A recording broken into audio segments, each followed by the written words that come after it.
This is the NFL Week in Review Show on the Flex Network. Going up, coming down, does he come down with it? Does Golden State have it? He's in the end zone, he has! This is the Flex Network.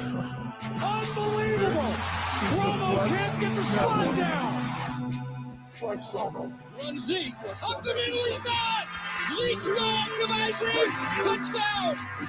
Short yardage, pinched in, the dogs got out! Flex on them.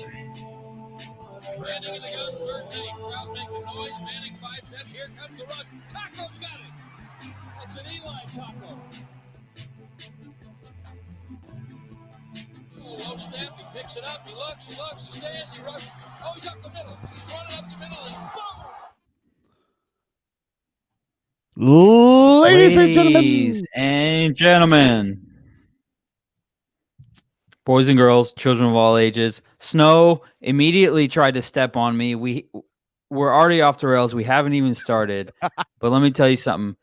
The Flex Network is live. We're back together again. I am what they call Flex Mike here on these airwaves, at Flex Mike 11 on Twitter.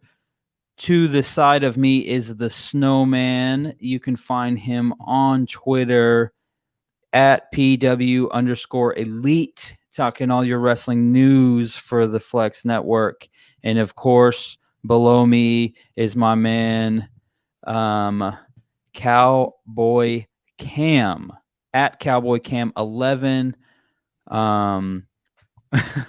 At Cowboy Cam 11 on Twitter. Sorry, I just saw a comment. It made me laugh. Yeah, I seen the comment. I was like, oh. Yeah.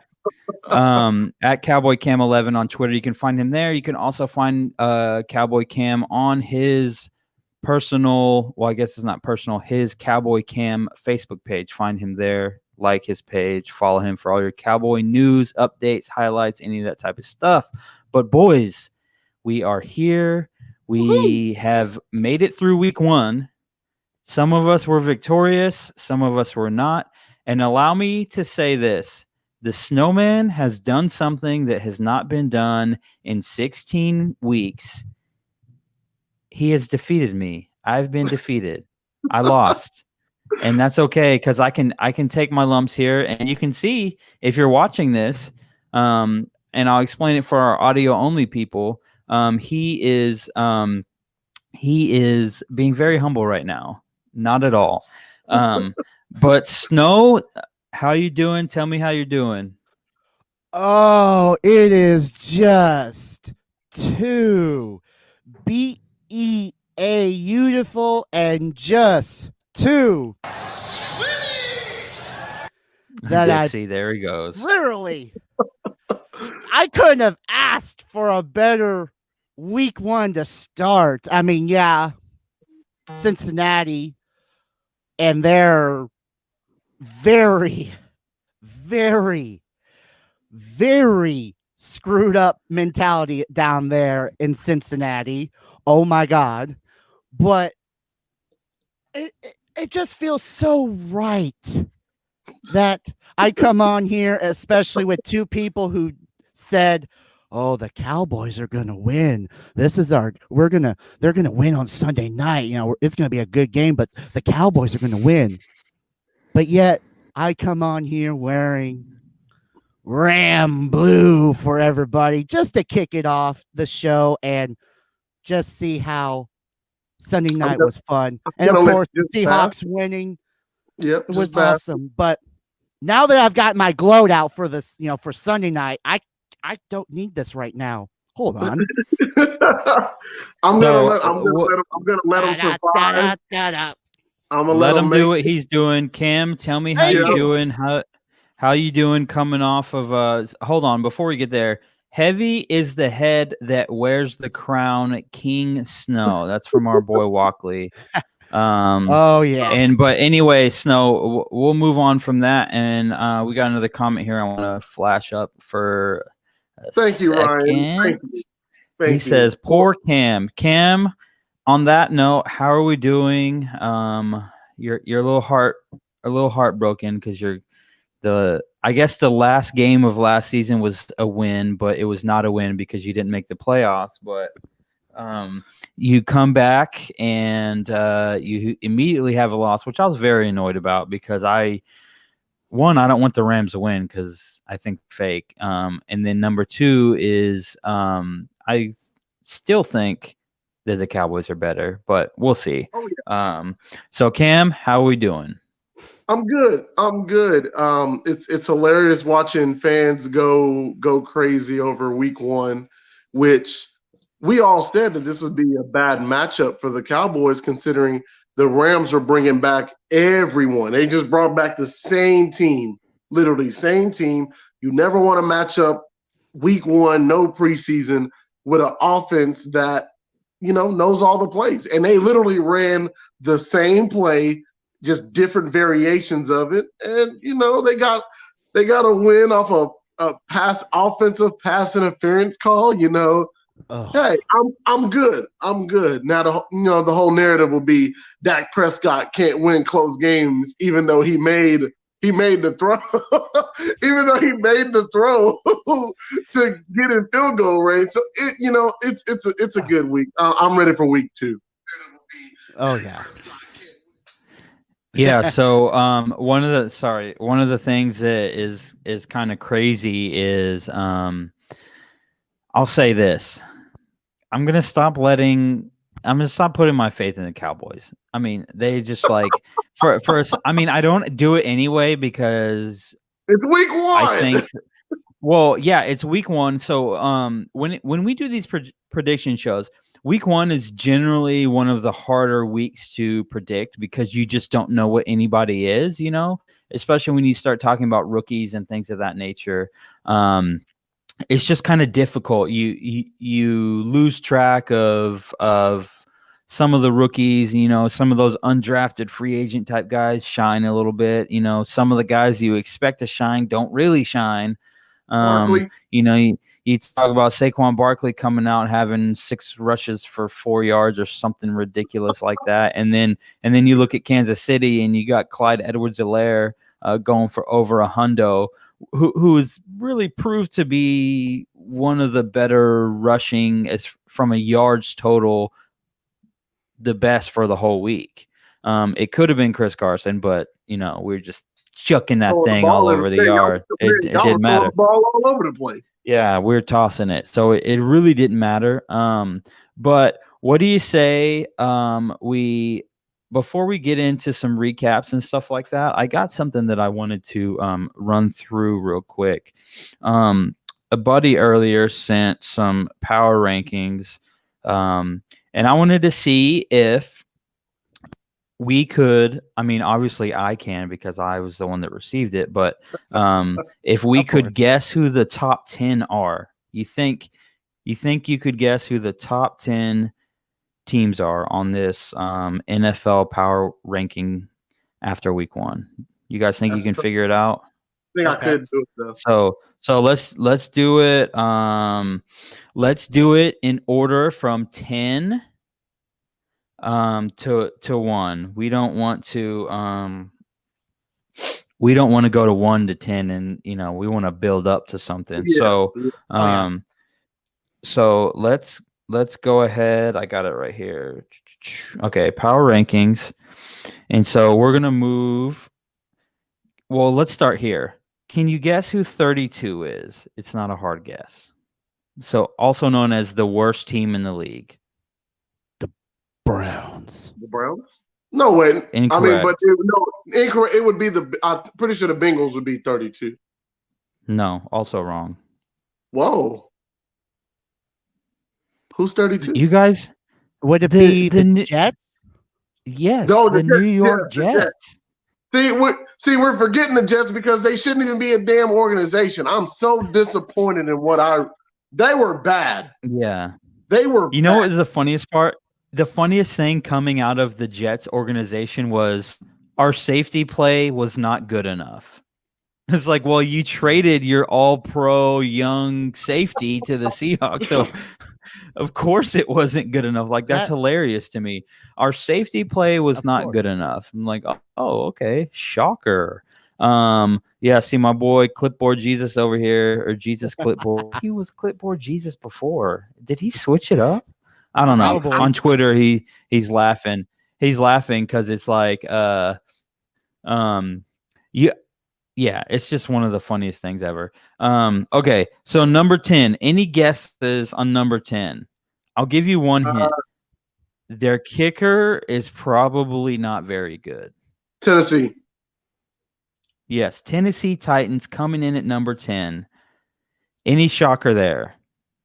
I would probably have them a little bit higher. Because they moved the ball offensively. I would have them a little bit higher, Right. but fine. It seems like they kind of just struggle to finish, Yeah. like the Cowboys did that for a lot of years when they were before they found Romo. It seemed like the Cowboys had a bunch of talent all the time, but they never really had a quarterback. I'm talking in the Quincy Carter days and all that stuff. They really struggled to. Yeah. So, okay, number 9. Anyone can guess who number 9 is? The Niners? Incorrect. Cam. Okay. Patriots. No, we are talking about your Green Bay Packers. Last week they Ooh, were they ranked should be at higher. number 17. Oh, the Cheeseheads. Okay. I would have them higher. I don't know. I would generally have them higher, but I think that the Packers, they kind of have Minnesota's number, and they have for a lot of years, and so they were able. Devontae Adams absolutely went off. Okay, number 8. Last week, I'm going to give you their last week ranking prior to the season, and maybe that'll help you kind of guess who they are. Okay, last week they were ranked. They were ranked at number 4. They are on the East Coast technically, and they have a new quarterback. Oh, he said Saints. Yeah. But when you said new quarterback, I'm like, oh, change it. Yeah, we're talking about the Tampa Bay Buccaneers. Oh no. So number the Buck Boys. Okay.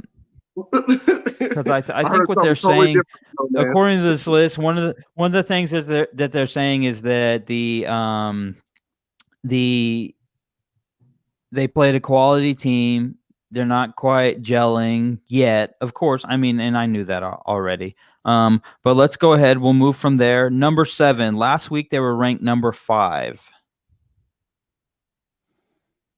Cam, any East guesses? or West Coast? It's a West Coast team. That's the 49ers. Yes, that is the 49ers. I'm going Niners.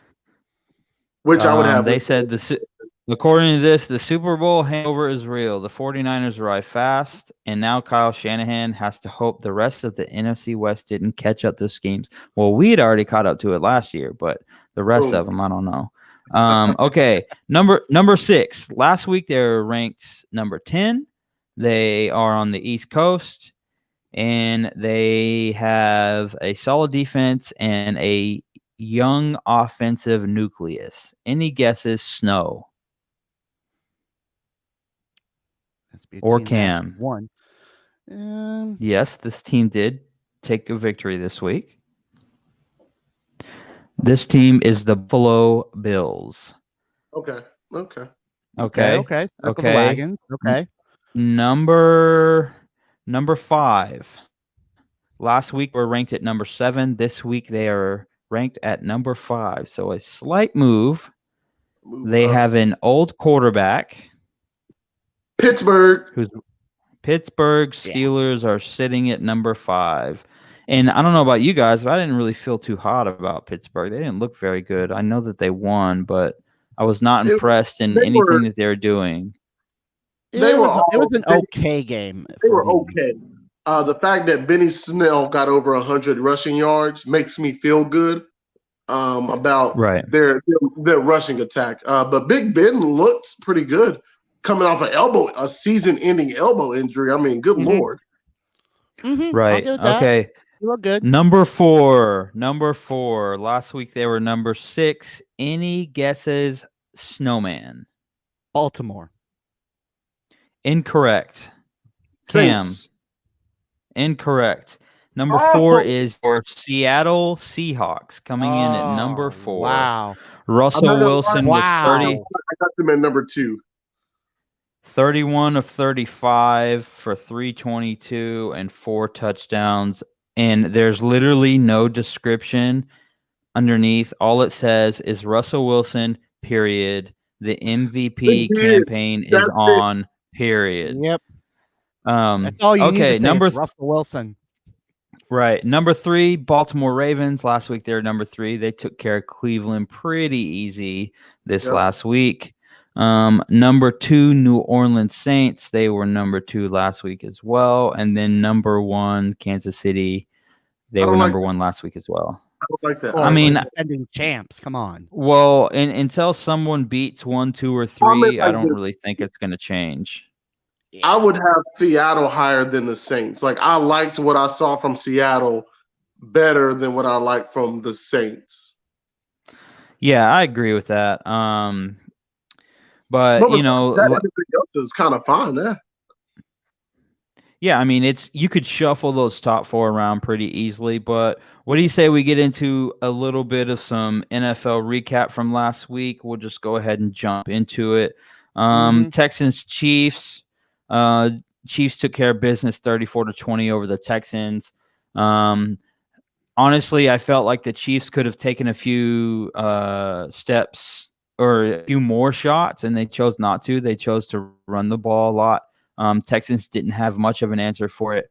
Nope. Then you had Deshaun Watson on the other side, really struggling to get the ball on field. I think there's a lot of drop passes. I think there was not the greatest running game going for him, and so they really struggled. They played behind for most of the game, so that's kind of where that was. Then you move on to Seahawks. Yeah. Oh, yeah. David Johnson. Yeah, he was out there. Let's see. Walkley here. He's got a comment. He says, let me see if I can get it up here. He says, Texans Chiefs was my least favorite game of the weekend. You know, I couldn't help agree after I watched pretty much every game and looked back, I would agree with that. It just wasn't very entertaining.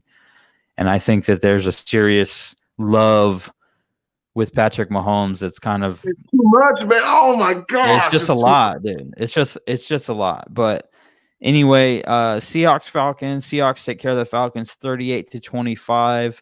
That score's closer than the game actually was. Yeah. Yeah, they got some stuff in garbage time.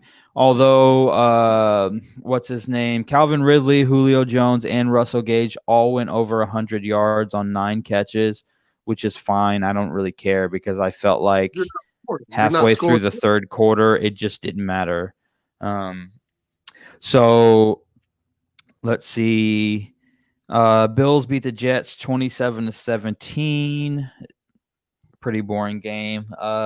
Lions and Bears was actually a very entertaining game because the Bears beat the Lions 27-23. DeAndre Swift drops the game-winning touchdown catch in the end zone, and Mitchell Trubisky lives to fight another week because he manages. Yeah, he threw 3 touchdowns in 1 quarter, 1 to Anthony Miller, who was on my bench, unfortunately. I mean, of course, I wouldn't have him in a starting lineup, but, you know, he was on my bench. So that was a really entertaining game. Rumors are true, you better move him up. What'd you say? I said, if those trade rumors are true about Allen Robinson, you might want to be ready to move him up. Oh, yeah. Yeah, I don't know if those trade rumors are true or not. It seems like Allen Robinson and Nagy have had a talk, and they seem to be on the same page, but that could be smoke and mirrors. Who really knows? So let's keep moving. So Bears win that game 27-23. Packers win 43-34 over the Vikings. Devontae Adams had 40-plus fantasy points. Aaron Rodgers was killing it. If you took Devontae Adams out of the game, pretty much nothing else happened for the Packers. It's kind of hard. It's kind of hard to say, hey, if you take out their best player, then nothing. You know, But Any thoughts on that game, Snowman? It was a good game. You know, I really thought that it was a good game, like high scoring. If you want a high scoring game, this was your game right here, Green Bay, Minnesota. Right, that was definitely the case. Okay, so then we move on. Patriots and Cam Newton beat the Dolphins 21-11. 11's such a weird football score, but anyway, they beat. Cam Newton rushes the ball for I think a good 17 carries or something like that. He really just took over the game with his legs, and I think the Dolphins didn't really have much of an answer for that. Not that they really expected him to pass a whole lot of times, but. Again, this was one of those he was all games over the that place. You kind of didn't want to say you were going to have that feeling that New England was going to win. I mean, new quarterback. I literally picked the Dolphins. Like I was like, literally, I played it safe. Yeah. Right. Next, But, we played it safe just because of the plain fact we didn't know what was going to happen, and the fact that Dolphins and Patriots seem to have that weird game where anything can happen, where the Dolphins just pull some out of their flipper and they win the game. Literally. Out of their flipper, huh? Out of their flipper out of their of all flipper. places. Out of the flipper. Okay. Yeah, Well, that's funny. boys. Yeah, so let's keep it moving. We got and I want to introduce you guys to this. This is a brand new thing that we're doing here on the Flex Network Weekend Review Show, and it is what we are calling the LOL Game of the Week. And like this it. is my nomination. You can nominate any player or game or team for that. So LOL, I guess we'll call it the LOL moment of the week, okay? So you can nominate anyone, but I'm actually nominating a game. And my LOL moment of the week goes out to our poor boys over there in Philadelphia. Yeah. The Eagles. Yeah. The Eagles. LOL moment of the week is here. And Flex Mike is bringing it to you today. And the Eagles just give up a 17-point lead to a team with no name. Okay? We're talking about a team with no name, okay? You know, I've been calling them the Washington Washingtons because I felt like they did not deserve a name. But I'll tell you this right now. They have upgraded. They are no longer the Washington Washingtons. They are the Washington whatchamacallits, okay? They've upgraded. They are a slight upgrade, okay? They are officially the Washington whatchamacallits. Well, let me tell you something about those whatchamacallits. They come back from 17 down, and they beat what seems to be, at times, the media's favorite team to talk about, the Philadelphia Eagles, and they beat them 27-17. My God. And listen, Snow, I'm going to let you say a couple things about this, and then I'm just going to let Cam loose on this thing because I know he's ready. Well, of course, with this LOL moment of the week, well, I mean, at least your moment, because, well, that is literally all we could say about how do you give up 17 points. And what's That's incredible. I picked Washington to win.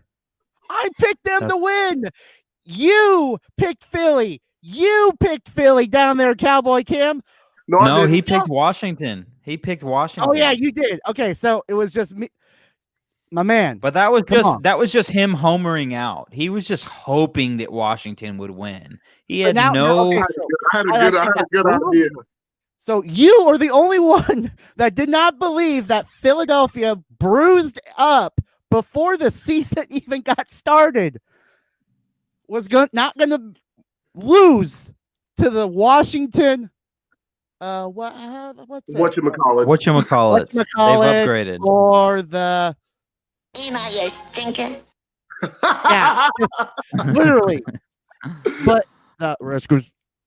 again, 17 points, and Yeah, it's just so bad. But I'm gonna Let me have my LOL moment of me the week too. let But me lose.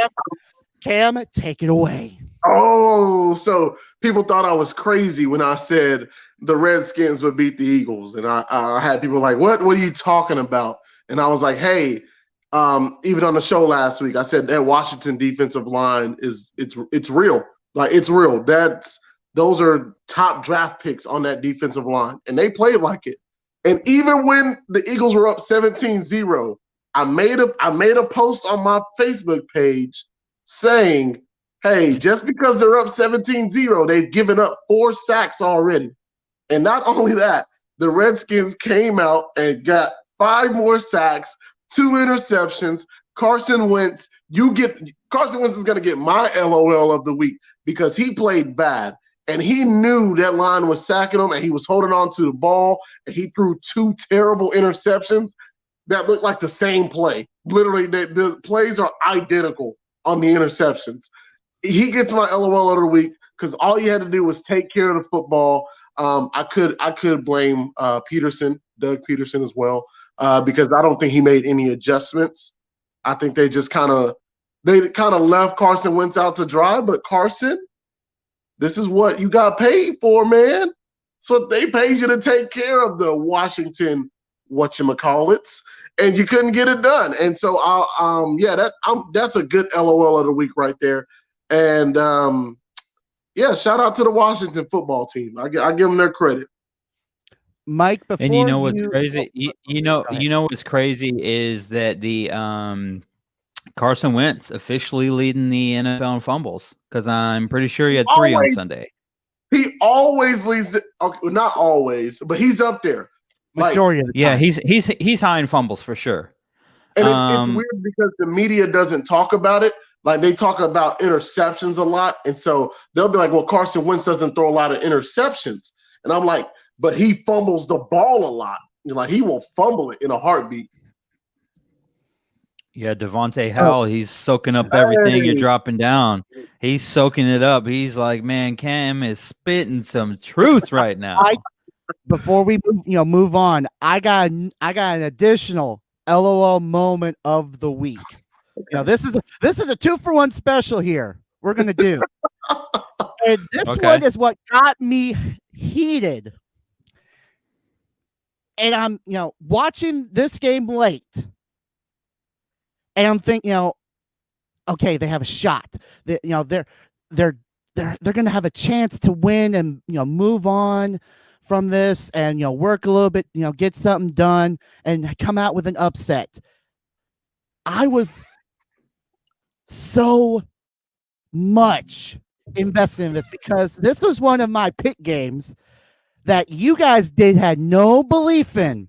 You had no respect for, thinking I was crazy, thinking, oh, I'm just talking out my rear end, and thinking, why are you making this pick? You should be joining us on the Charger train, because you usually are. Yeah, which I'm usually am, but my dual LOL moment of the week was Cincinnati's quarterback deciding, hey, I'm running for my life here.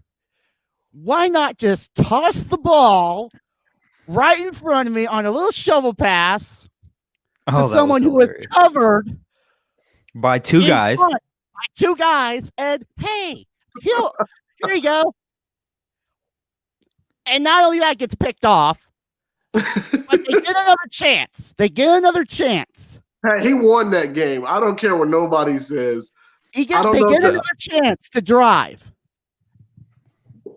And lo and behold, we get down to the end. We're set up for the field goal. We have a chance. The game winner. The game winner. Right, the game-winning field goal. Game winner. Line up the punch just right. Get ready. Take my 2-step back. Ready. My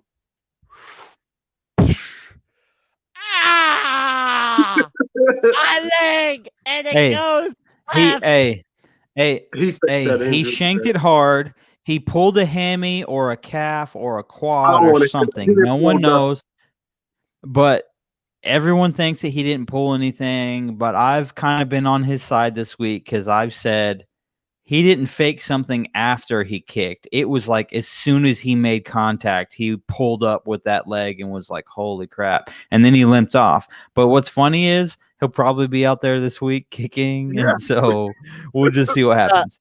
But I- basically, But anyway. for this man is You're killing me, Smalls. Exactly. for the love of God. I gotta Okay. say, So I seen a video talking about it, and they said Randy Bullock pulled a fat Randy, and I died. yeah, that's a fat Randy for sure. Oh, okay, so let's keep moving here. That's Snow's LOL of the week. We will go to Buccaneers at Saints. Tom Brady just looked horrendous, overthrowing, underthrowing, inaccurate, not on the same page with his receivers. The Saints actually proved, hey, we're actually the dominant team here in this division in the NFC South. They take care of business 34-23. Alvin Kamara 2 touchdowns. He does what he does. One of my favorite upsets of the week was the Cardinals over the 49ers, 24-20. D-Hop was the major difference. He was just on fire. He was great in fantasy. If you had him in fantasy, he took care of business for you. Jimmy Garoppolo is wondering where he's like Tom Brady with the Patriots of last year. He's wondering where his receivers are at. He doesn't have any. So of course, the 49ers. So you know what the 49ers did? They signed Mohamed Sanu, who's out there on the street. They signed him to a 1-year deal, hoping that he can help out. I'm going to skip this next game because we got things to talk about with that one, but we'll go ahead and move to these other two. Steelers take care of the Giants 26-16. Saquon looked terrible. Daniel Jones looked terrible. Steelers didn't look much better. They were terrible. I'm not going to say terrible. There was moments, though. There were moments. Mm-hmm. Oh, yeah. Yeah, followed by bad moments. So we'll move from that. He would make a great throw, and then his 2 interceptions, I was like, what are you looking at? Right, exactly. So then the Titans beat the Broncos 16-14. What's his name? Gostowski? Yeah, Stefan Gostowski. So Gostowski misses 3 kicks, but hits the game winner. That's all that matters. They could have won, 19-22-14, but instead they won 16-14 because he had to hit the game winner because he was. I mean, we talked about it off air a little bit. The Titans. The Titans struggled to actually finish drives. They were moving the ball fine. Derrick Henry still did his thing. A.J. Brown was kind of non-existent. But Corey Davis showed up. Yeah, Corey Davis showed out, which is, if you're a Tennessee fan, you know what you're getting with A.J. Brown. He's a DK Metcalf style player. And I mean, he's not as good as DK, but he is that style of receiver. Hey, look here. We'll have that debate another time. Hold on. I like where you're going with that. I like where you're going with that. Well, one scored this weekend and was damn near 1,000-yard receiver, and one was kind of non-existent this weekend. So, look here. And he was 1,000-yarder himself last year. But my thing is, one is playing with arguably the best quarterback in the NFL, and the other is playing with a guy who has for his whole career been washed up and not very good. And last year, you don't do that. Ryan Tannehill took the Dolphins to the playoffs. But last year he looked okay. He looked good. But if he was on Russell Wilson's level, the Tennessee Titans would have been the AFC representative in the Super Bowl. Okay, all right. I give you that because they were very efficient on offense and they were very good on defense. And if Ryan Tannehill wasn't limited by his ability, they could have been a lot better, but they weren't. So there's that. But let's go ahead and move to the game that I've just been itching to talk about because it's so funny. Hey, go ahead and Snow, grab that jersey you got over there. I noticed you got the Sunday Night Football in America backdrop. You got yourself a little Los Angeles Rams Todd Gurley over there. It's okay if it's Gurley, but your Los Angeles Rams, I say you're like they actually have fans. They don't have fans. I don't know any real Rams fans. But anyway, they're all inside the coughing Rams, and wheezing.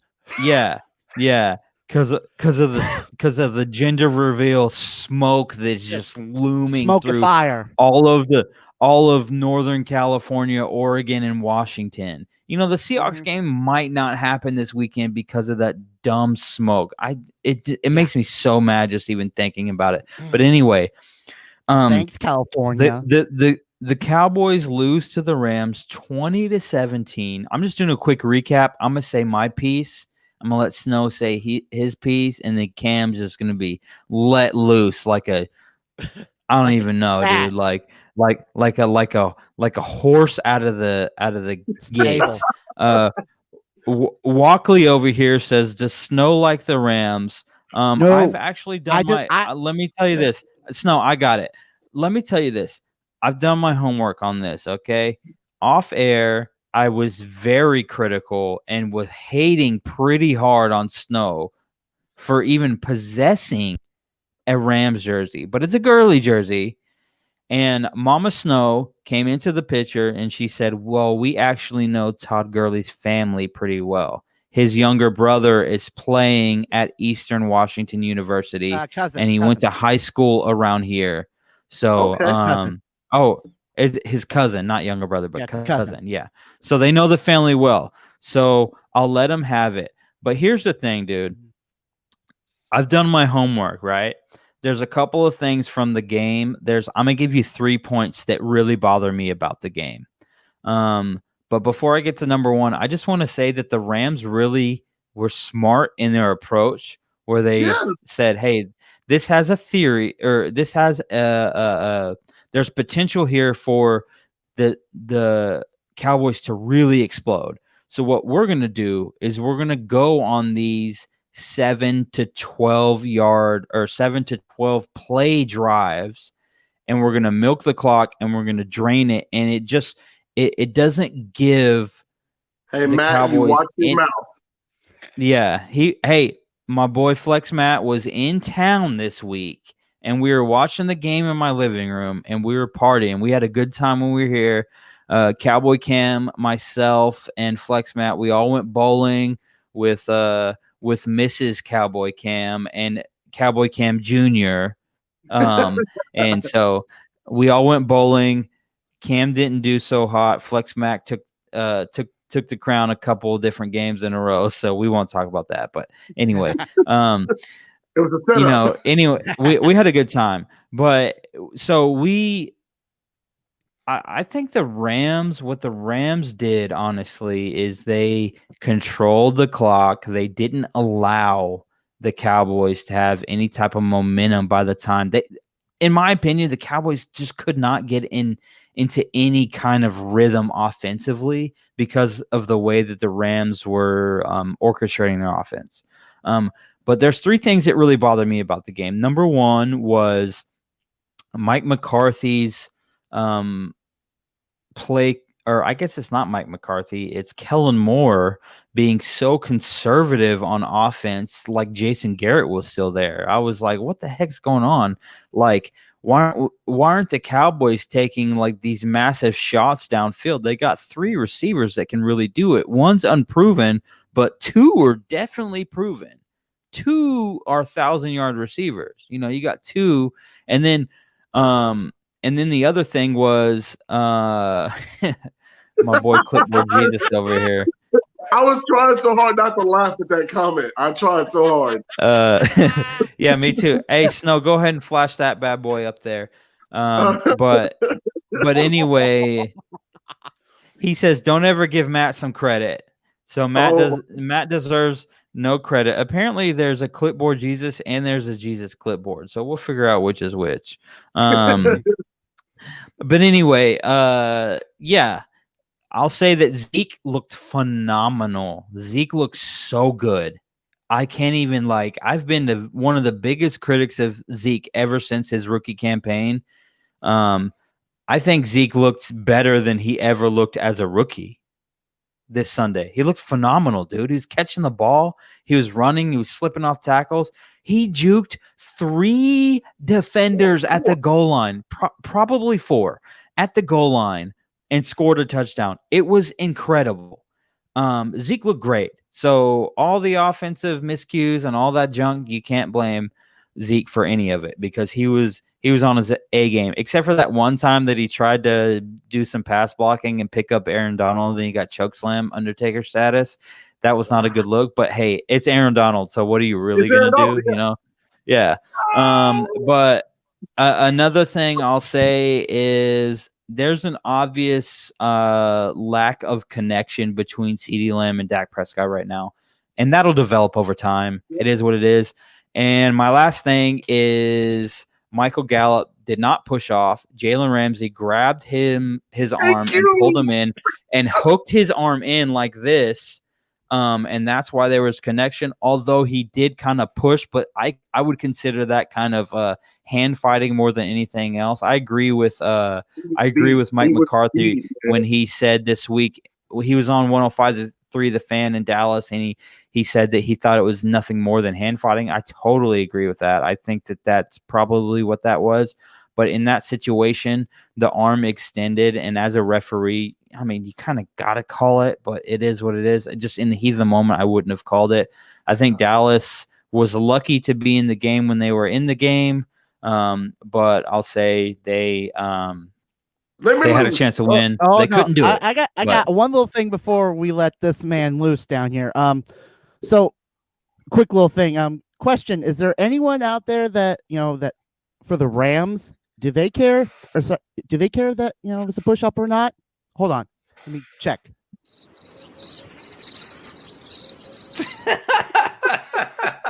That would be a no because that's a W. But, ladies and gentlemen, let this man loose. Oh my Cowboy. God! Finally, There you go. Cowboy fans. Hey, Ryan says, let Cam loose like Aaron Donald. I want to hear this rant. Well, here you go, Ryan. Here it is. All right, here we go. Cowboy fans, relax. All right. Dak Prescott was not bad. Okay. Dak Prescott graded top 5 once again in the PFF ranking. So he's literally at 5, which means Dak played well. Ezekiel Elliott played great.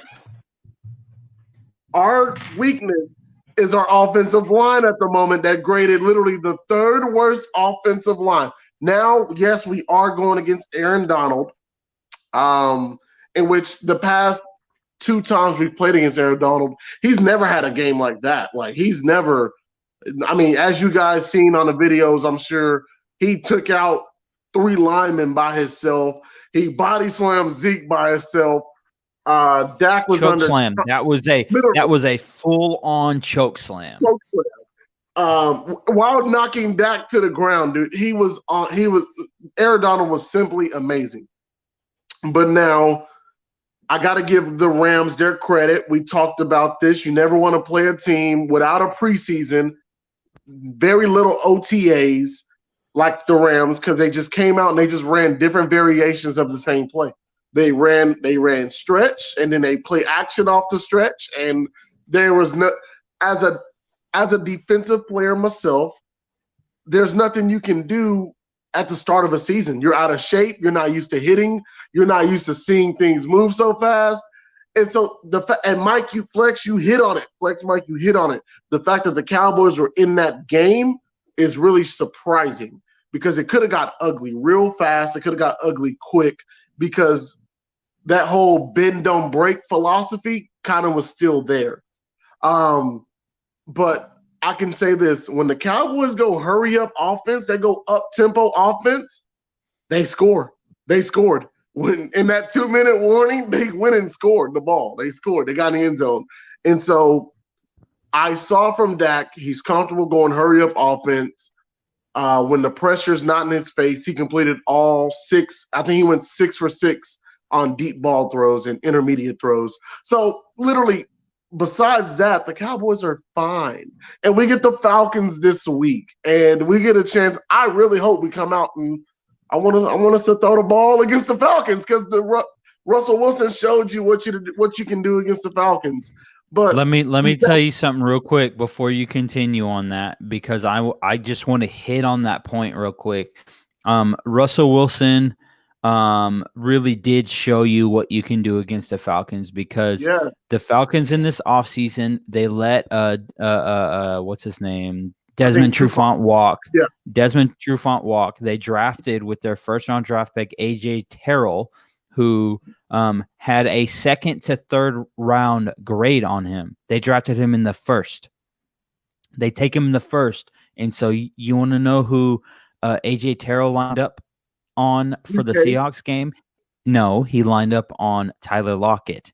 Tyler Lockett had like 9 receptions for like 90-something yards. He didn't get in the end zone because Chris Carson was just eating all that up, so it didn't matter.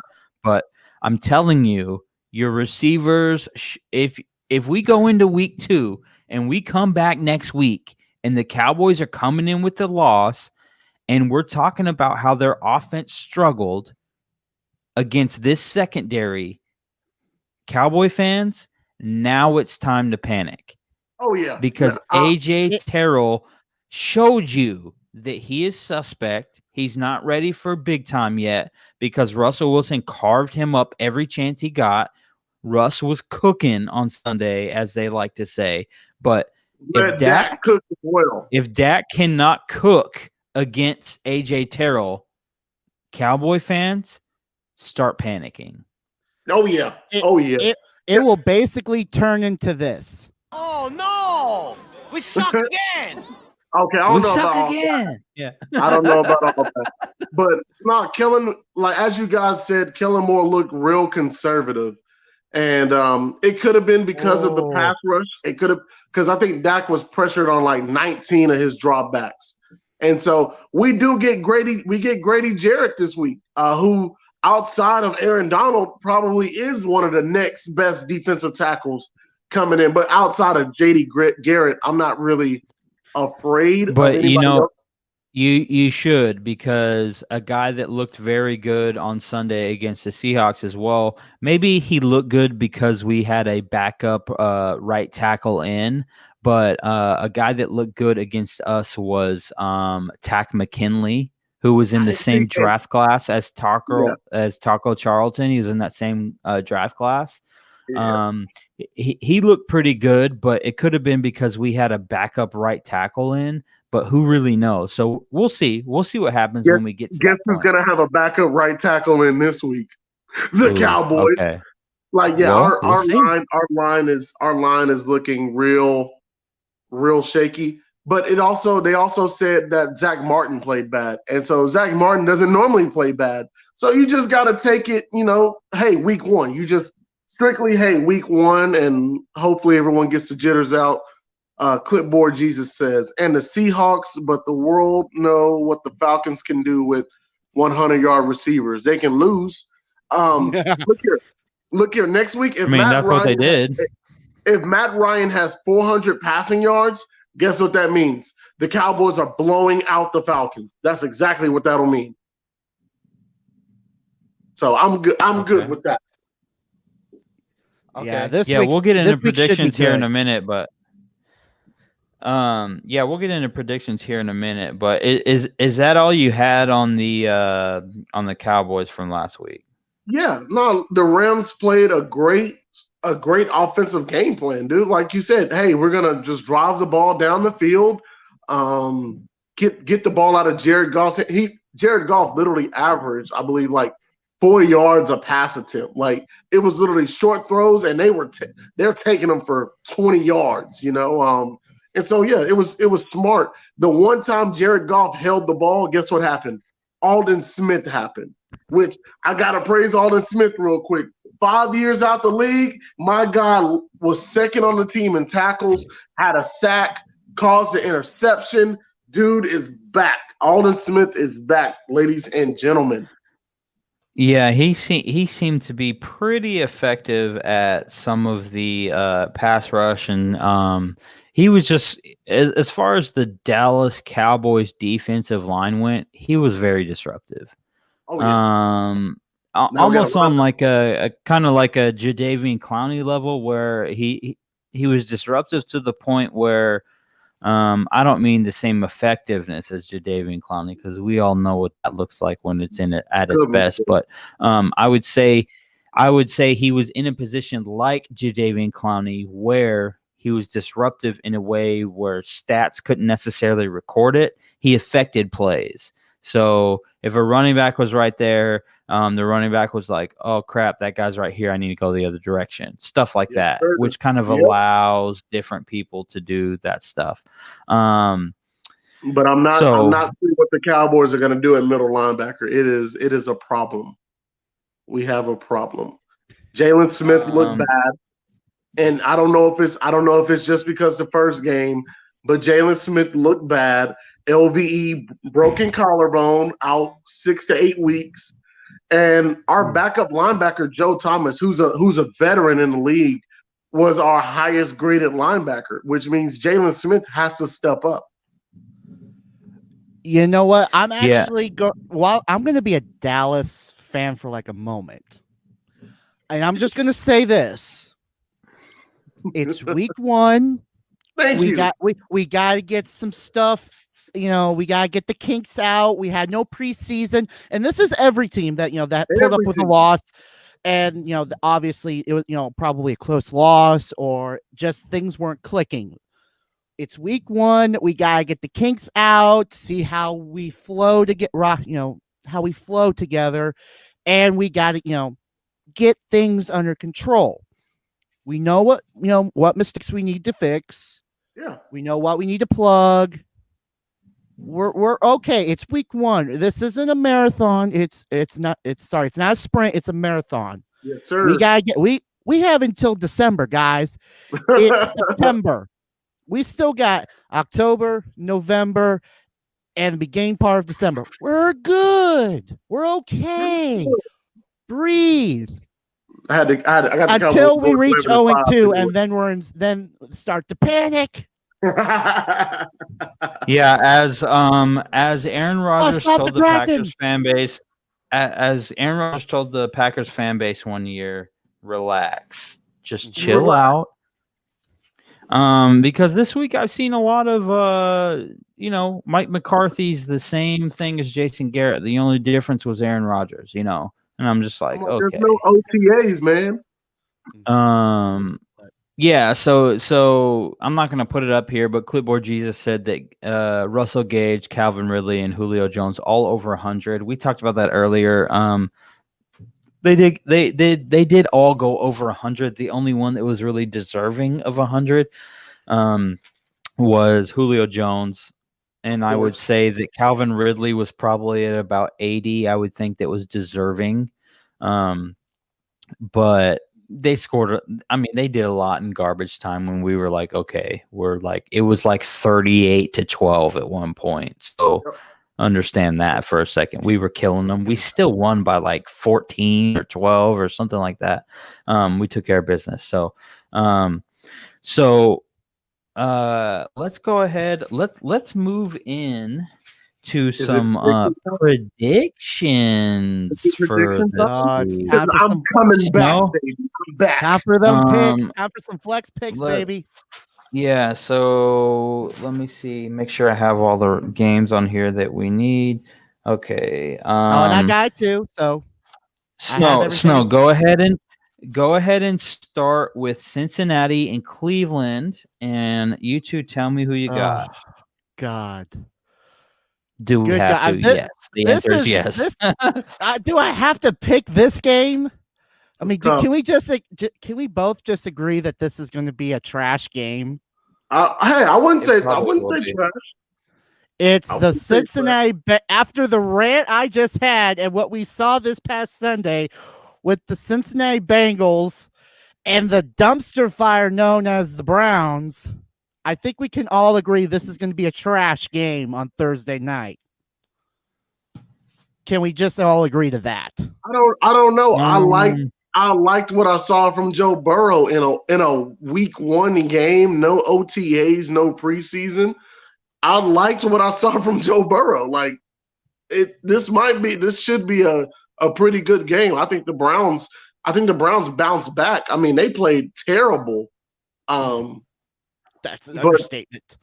Yeah, they played terrible, but they had some fumbles. And I think Baker had an interception, and it was the Ravens, dude. The Ravens who came in. I'll give it that. I'll give it that too. Once again, they played a team that brought back everybody. They brought back everyone. That's a team you don't want to see.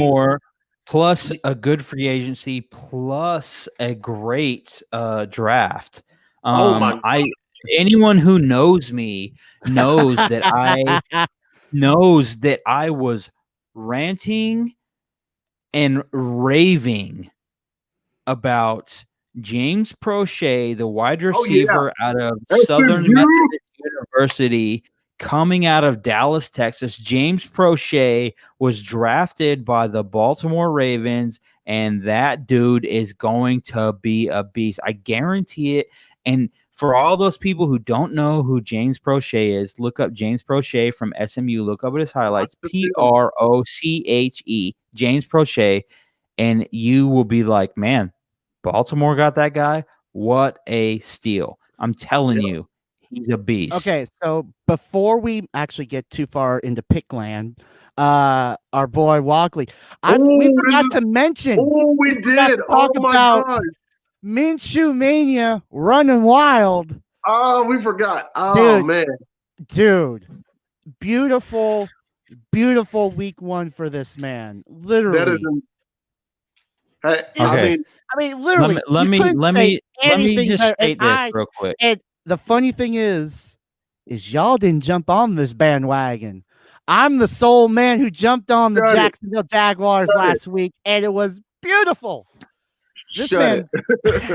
Oh no, it's the gloating time because Minshew Mania just killing them and rolling over rivers. I mean, we talked about it. I expected the Colts to run the ball, and they didn't. Like, they didn't run the ball enough.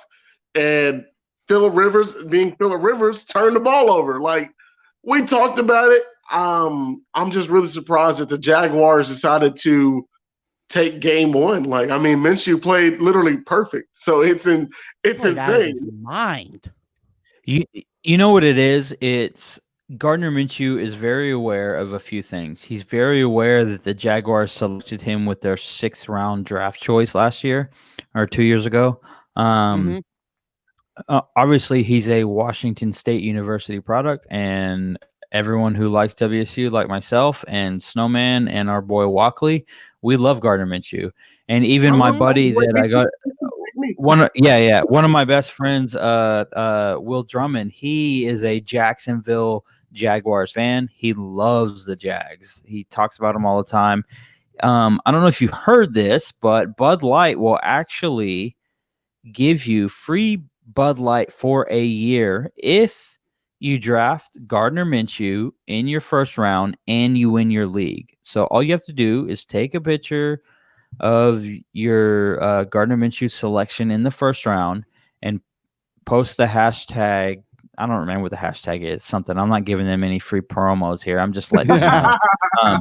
We're just putting it out there. But go and get this. Yeah, we're putting it out there. But so my buddy Will actually drafted Gardner Minshew in our church league with his 1st round draft pick and was like, dude, I don't care, and so he took him. And a lot of people are like, oh my God, that guy's crazy. But now look at him. He looks like he's doing all right because he's 19 for 20. He only missed one throw. He was 19 for 20, 173 yards, 3 TDs, and ran for 19 yards on 5 attempts. I mean, come on. Gotta love how Minshew is just running the Jags down there. Did he? And who knows? Was it an incomplete, or did a receiver drop a pass? Was it a throwaway? What was it? So anyway, so Jags take care of business there. But let's keep it moving. Let's go to our. I'm gonna go Cam. Cam, week one, Cincinnati, Cleveland, Thursday night football. Let's see here. Week 2. Yeah, Thursday night football. Cleveland is favored by 6 points. Who do you got? And there will be fans in the stands. There will be 5 or 6,000 fans in the stands in Cleveland. I mean, you know what? I could say we could all just bash on Cleveland so much, but come on, it's so bad in Cincinnati. With this fans is like, you gotta let them in. Gotta give them something to hope for. Gotta give some hope to the dog pound. They're not that bad. Okay, I just got to clear the air. Cincinnati was not that bad this past week, especially starting a rookie quarterback. Cleveland was bad, but they're normally. I don't think they'll normally be as bad. Once again, they just ran into a team a lot of people are predicting to go undefeated, and so it was the AFC juggernaut. Yeah. And so give me. I'm gonna take the Browns here. But I'm only taking the Browns by 3. I don't think they covered the spread. Okay. Snow? Unfortunately, I don't know how I'm going to go with this pick, but it's just 2 bad teams. Like, literally, bottom, our boy Ryan just saying this will be the LOL of the week right here. I kind of agree with him a bit. But I got one name for you, Myles Garrett, and now you know who to pick or who to avoid. My boy Roy here says this is battle of the bad offensive line play, which is also true. Yeah. Right. Give me Cincy. Oh, okay. You're gonna take Cincinnati. Okay. Give me them kitties. Them little kitties right there. Give me Cincy over the dumpster fire Browns. All right, I'm gonna hold you to this one. Yep. Mike? Yeah, so let me go. I'm gonna go Cleveland, and let me tell you why. I think Cleveland has too much firepower. I agree with our boy Walkley here. He says the game will be good, to be honest, fun quarterbacks. I agree. I think Baker Mayfield and Joe Burrow are both fun quarterbacks. I just think that when it comes to the quarterbacks and what type of weapons they have at their disposal, that from top to bottom, Cleveland is much more suited to win this game for a couple of reasons. Number one, I watched some stuff with Joe Burrow this last week, and Brian Baldinger was on NFL Network, and he was kind of showing a couple things. I watched a video where he was doing some film breakdown, and one of the things he was talking about was there was a obvious with different route concepts and things of that nature. Joe Burrow flexed in the situation where he could, kind of show some of his arm strength, show his brain a little bit. But from his personality wise, that kind of comes out in games, and you were able to see areas where Joe Burrow was actually very conservative with his throws. He took the mindset of you can't go broke making a profit, just taking the little 7-yard plays here and there when the 15s and 20s could have been open. But he just kept taking those 7 yards, those 8 yards, whatever it was. And that's kind of why the game was low scoring. I think Joe Burrow still has a lot to prove as far as a rookie goes. I mean, there's a lot of promise there, but I'm going to take Cleveland in this one. They have way too much firepower. Their running back's good. Their D-line's good. Their receiving core is obviously good. They lost their tight end, David Njoku, to IR, obviously. But he wasn't really much of a factor anyway. So we'll go Odell Beckham, Jarvis Landry, and Baker Mayfield, Nick Chubb for the win this week. So next we will go. We're going New England at Seattle. Seattle is favored by 3.5 points right now. I will go. I'm going to start with Snow on this one. Snow, tell me what you think about this game.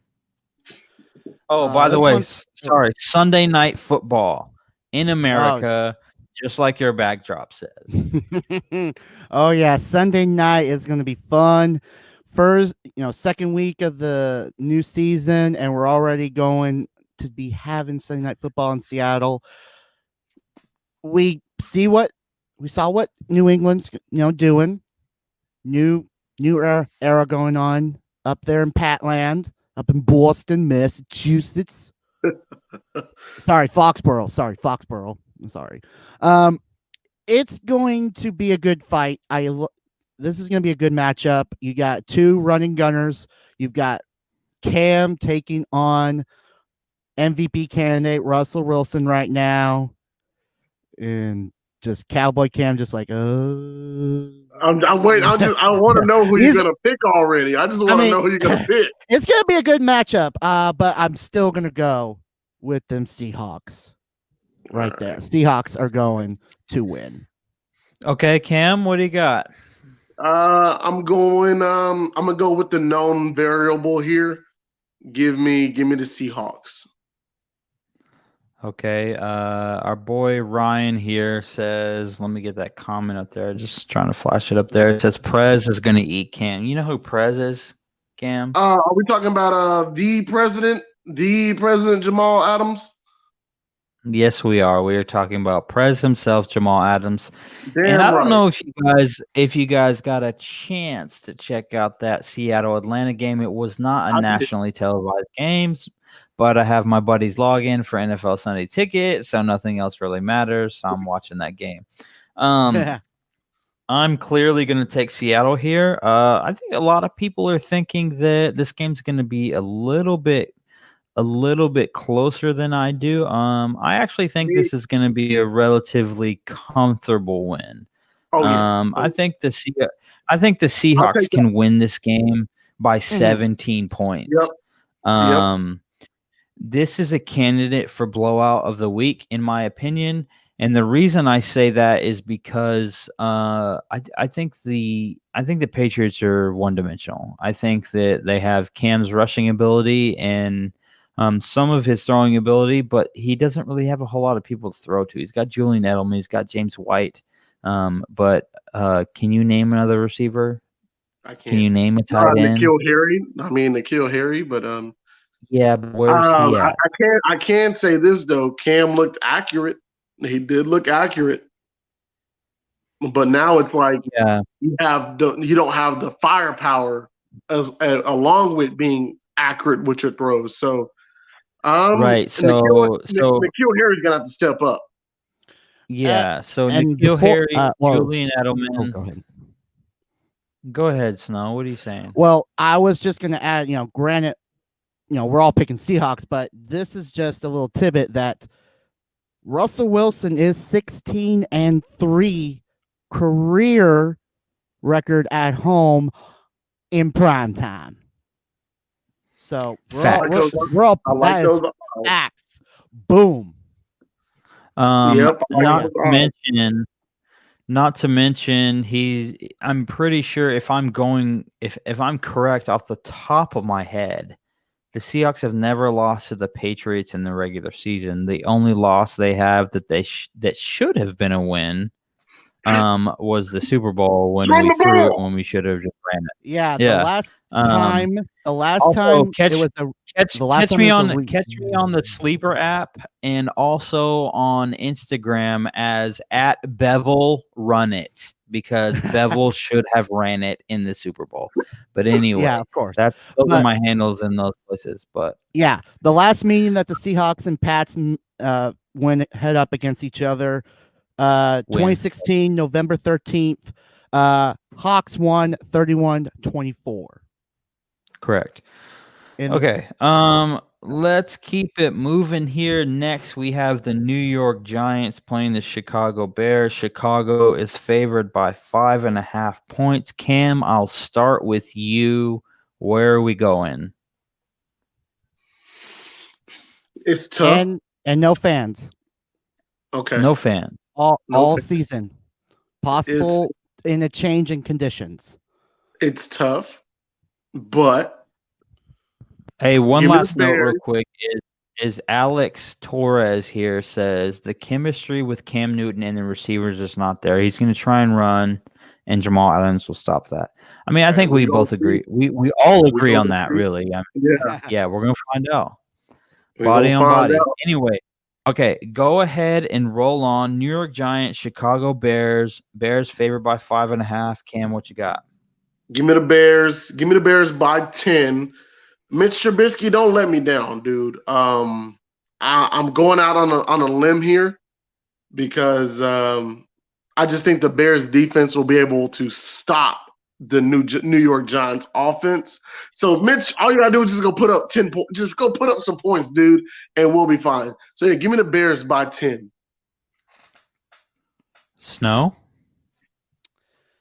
I'm going Bears. I'm not sold yet on the G-men quite yet for this matchup, so I'm going with them Bears. Okay. This one's really hard for me because I don't know, man. It's so frustrating because living here in Dallas, Fort Worth area, you look at Jason Garrett, and it's a guy who's been very mediocre and very conservative and things like that for so long. But there's a part of me that's like, man, he's really just an offensive coordinator that's a good leader. You know, it doesn't mean he should be a head coach or any of those things. But it's really hard for me to go against him. So just because you guys went Chicago, I'm going to go New York Giants. I think we're going to have a showing from Daniel Jones this week. So I'm going New York Giants. Let's move on to the game that everyone wants to know about. Well, it seems that way anyway. We're going to go Falcons, Cowboys, Dallas favored by 4. This is a 10 a.m. West Coast, noon Central Time for me and Cam. Yes, sir. Let's start with Snow. Snow, where are you going? This one is going to be very interesting. And great news for everyone down there. There will be fans in the stands at AT&T Stadium, at least under 50%. Don't know the exact number, but they said 25% today on the radio is what I heard. Oh, so they changed it. So the last time I checked, it was 50% at least under that. So, but there will be fans in stands. They basically have to go by what the governor says. The governor says certain percentage of maximum occupancy is allowed. So yeah. And the fact what I'm currently looking at is that Matt Ryan is 6-14 versus non-divisional opponents since 2018. That is, a little troubling. So are we going to be seeing the Dirty Bird down and, doing the two-step in Dallas this week? No, sir. Yeah. Nope. I'm taking the boys to pluck the Dirty Bird. You worried me there for a minute. I think seeing Dallas handle themselves with the Rams and how Atlanta was not functioning as well as they could be against the Seahawks, as well as they, as normal as they, handle in a good fight with us, but it just didn't feel like that. And I think Dallas is going to just pluck that bird. So give me them boys. All right. Cam, I'm gonna let you go here. Well, I'm loving what I hear. I'm definitely gonna take Dallas here. I believe the Dallas pass rush will get a chance to actually get a rush, to actually be able to rush Matt Ryan. I'm if Julio Jones has a good game, so be it. I mean, it's Julio Jones, like it's Julio. But I don't believe that they'll be able to run the ball. I don't trust Todd Gurley at all. And I believe the Dallas Cowboys second receiving core will be able to take advantage of the Atlanta secondary and also just feed Zeke. Just feed Zeke. And I want more touches for Tony Pollard, please. Yeah, give me the Cowboys. The spread said by how much? I believe it was 5.5. About 5.5. That sounds Oh, about sorry. Cowboys by 4. My bad. Cowboys by 4. 30, 20. Yeah, 30-26. That sounds about right. Yeah, Alex, I see your comment here. As a Cowboys fan, I hate to say it, but we will be destroyed. Look here. Calvin Ridley and Julio Jones are going to do what they do. Question is, can you get in the end zone? I see that you said no run defense. We have a run defense. We were fine. It seemed like we were bad against the run because you're a Cowboys fan. So you're over eager to like, hey, we should be stopping these runs. We played fine against a Rams team that is really good on offense.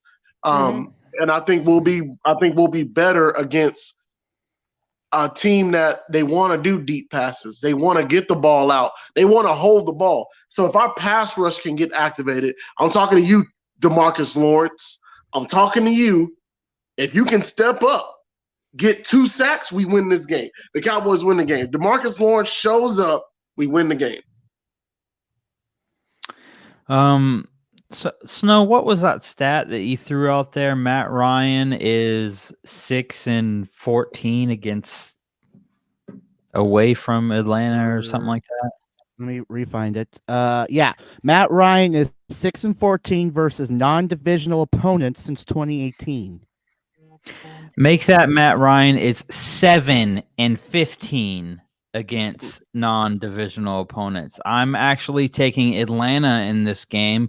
I think that the secondary is a major weakness for Dallas. They proved that last week. Although I'll say this, I'll say Julio Jones is a man amongst boys. There's no one on Dallas's defense that can remotely cover any. There's no one in Dallas's secondary that can remotely cover anybody with the last name, with the name Julio Jones. Julio Jones should just have a field day against Dallas. That doesn't necessarily make them lose, though, right? So we proved it, right? Their 3 best receivers went over 100. It is what it is. They can do it in garbage time. They could do it whenever. But I think that Julio Jones, I think they have Hayden Hurst. They want to get him going a little bit more. He had a nice diving catch against Seattle that was big time. Calvin Ridley really looked good this last week, and Russell Gage looked good. I'm not saying Dallas or Atlanta wins by a whole lot. It could be 3, could be 4, could be just 7, something like that. But I think Atlanta wins this game.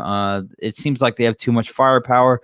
Todd Gurley really looked pretty decent until Quandre Diggs came down the line and lowered that boom daddy on him and made him kind of have some That's all head it takes. issues. Yeah, you're right. That is all it takes. But another thing that I'll say is, Leighton Van Der Esch, who's your starting linebacker, is gone. Your right tackle is a backup now. Your starting tight end, Blake Jarwin, towards ACL, out for the season. Gone. They have some major injury issues here, and I think the Cowboys are going to fall to 0-2. I would typically choose them over Atlanta. If both teams were fully healthy, I would easily choose them over Atlanta. But in this case, I'm not going to do that. I got Atlanta in this one. Let's move on. Before we, Cam, are you noticing something here? I'm noticing a trend with Mike over here. Yep. In 4 games, he has picked different from us in 2 of them. Is that kind of smelling like a little desperation here? I picked different from you in 1, 2, and 3 games. So I picked different from Cam in 2. I'm saying this week because you picked different, but I'm saying when me and Cam are on the same side, you see the last 2, this pick and this last pick, you've kind of been going against the grain a little bit. So Inspiration. You know what? That is totally okay. And you know what? We'll just keep it moving because I'm coming for blood this week because last Hey, is week there a way I I did can not address like. this? Can I I did. address this Alex Torres comment real quick? Yeah, Okay, what do so you want yeah, to say? Sean McVay. Okay, go ahead. So yeah, I see what you're saying, but you also got to think about this. The Rams offense, the Falcons offense is not like the Rams offense. They can't do what the Rams do. Like what the Rams do is special. We call Sean McVay a genius for a reason. And I know we treated the Rams last. Well. I would say one thing real quick. I would agree with you on the Sean McVay genius and the separation between the Los Angeles Rams offense and Atlanta's offense. I think that you're right on point there, Cam, when you say those things. Sean McVay's offense is designed to have the ball get out of there in 3 seconds or less. 3 seconds is the maximum amount of time that you want the ball in there. Atlanta's built a little bit differently because they have a much better quarterback. I think Matt Ryan's a lot better than. I mean, Jared Goff could he puts on his big boy pants and he hopes to be half as good as Matt Ryan is. And I totally agree with that. The Falcons receiving core is built totally different. They're not running these quick drags, these slants, these curls, these comebacks, these much quicker routes. Atlanta's running posts. They're running deep drags. They're running, they're doing double moves. They're doing all those types of things, So remember that. And yeah, but go ahead, Cam. Oh man, you took the second part right out of my you explaining the routes that they're gonna run and things like that. So that takes time. Like, question is Matt Ryan gonna have that time to hit those things? And so I'm gonna tell you this as a Cowboy Cam to Cowboy fan, don't necessarily overthink the matchup. I know you're gonna be like, who are our DBs? Well, we played the Falcons just I think it was last season. It might have been last season or 2 seasons ago. And we took care of the Falcons with a game-winning drive. And so, yeah, I see what you're saying, but give me those Cowboys. Cowboys and the Falcons met up last in 2018.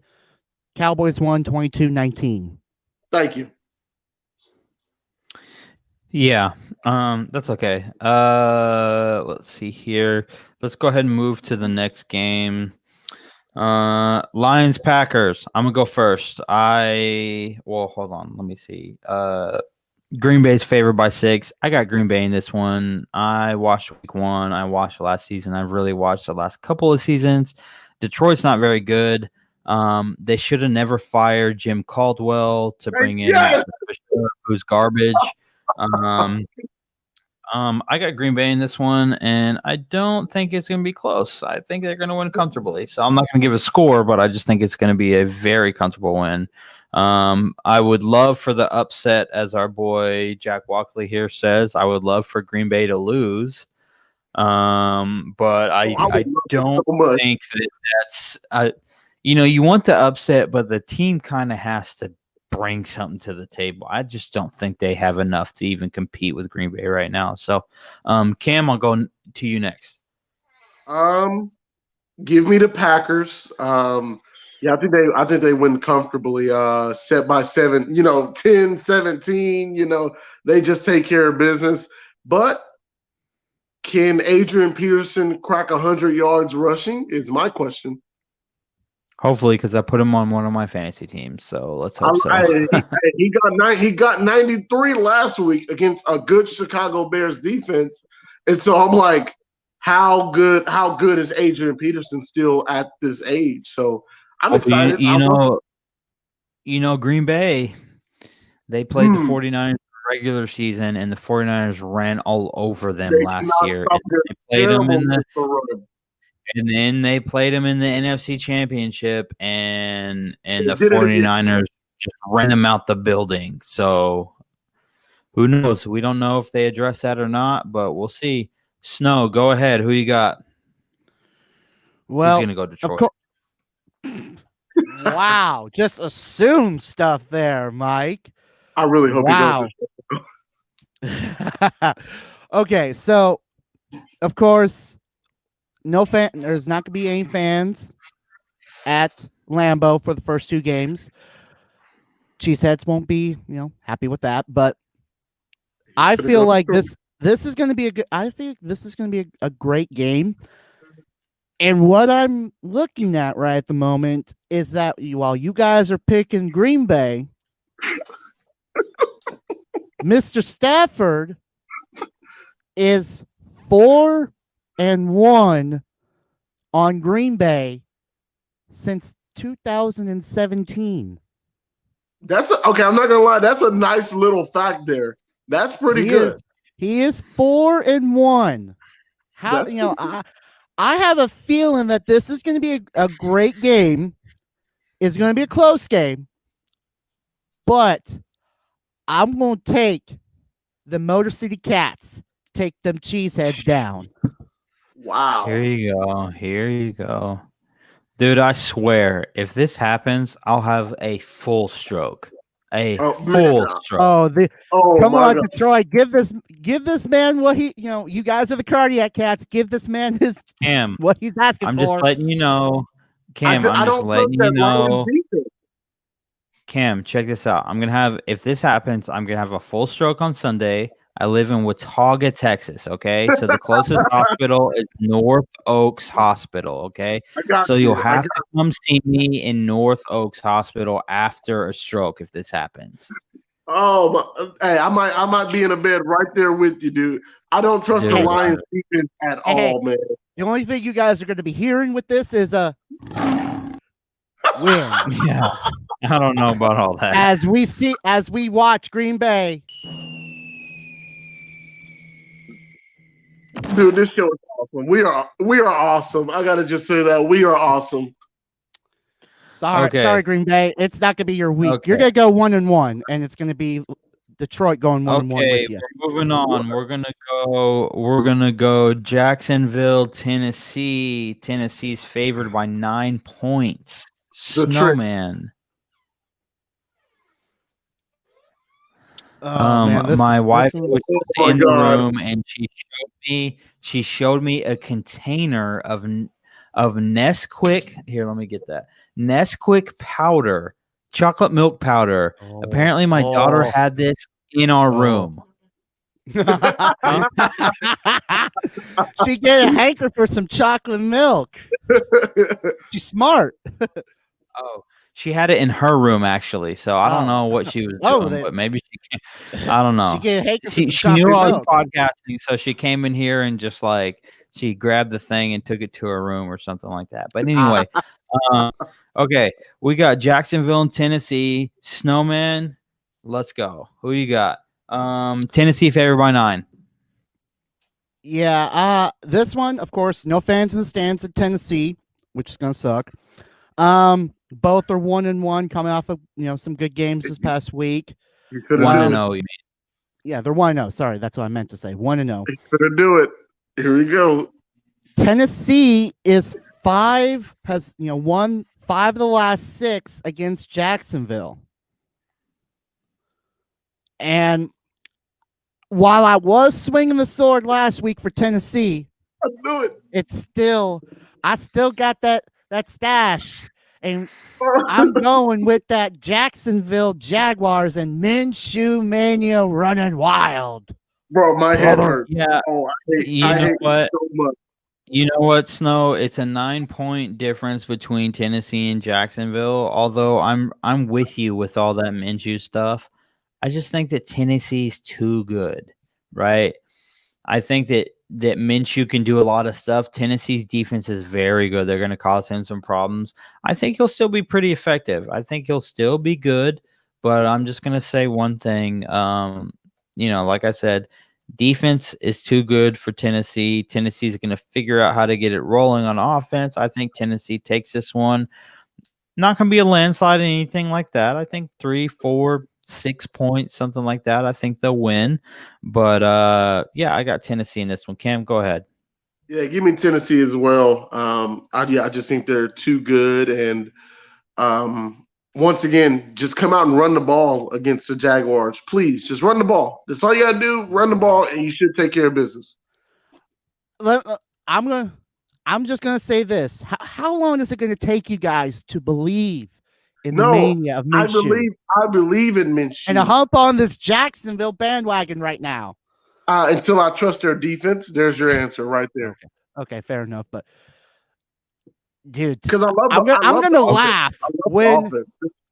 laugh when Jacksonville pulls this out and Tennessee loses this game. I'm gonna laugh because I'm gonna come back here.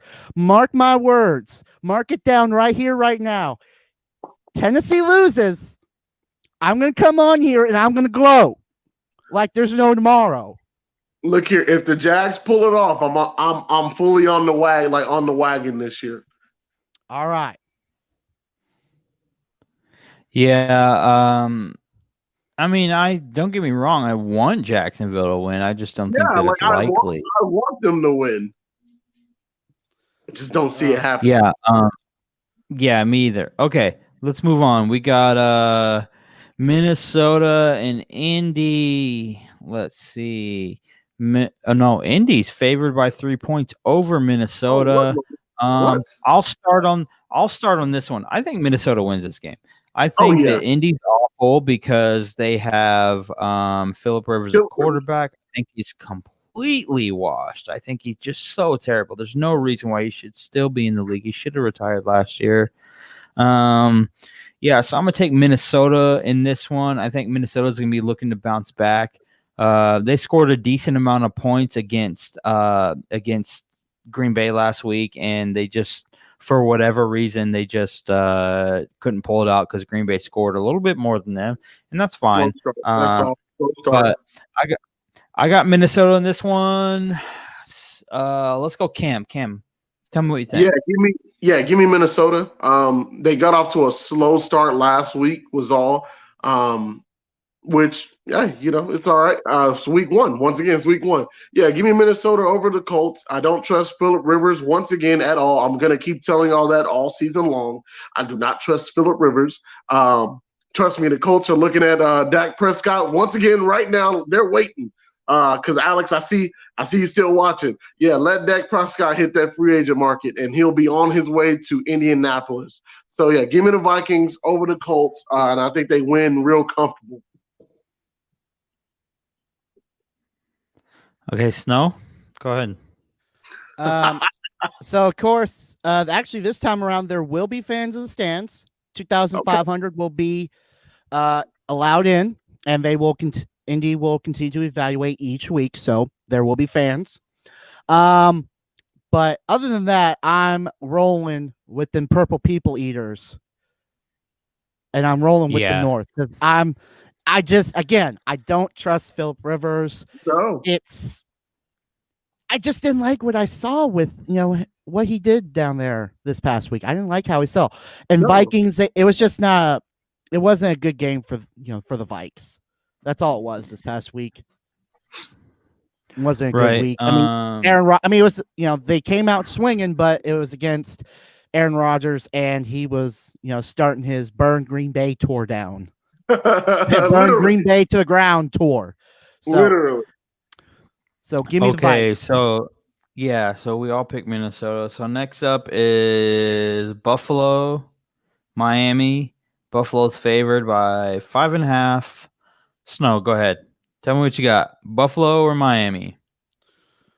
Well, shockingly, Buffalo has 3 consecutive victories over them Fish Boys right now.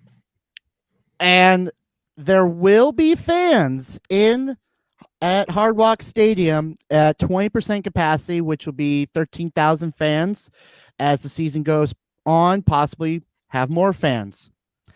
Snow, I don't know if you can see this. I don't know if you can see this right now, but Cam is giving you that look of what the hell are you about to say? However, learned that from College Game Day.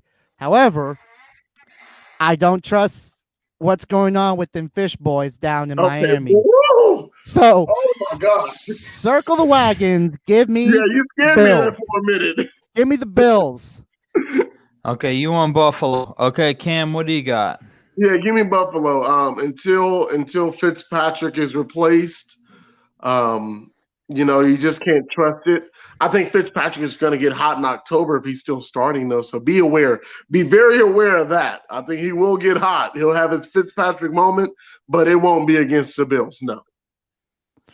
Right. And You know, right now, my prediction from last week is a little bit off. You know, I predicted that Fitzpatrick would get benched at halftime and Tua would start the third quarter, but it didn't happen. But dang, was it close. I think you they're seen that, right? They thought about it. They thought about it. Yeah.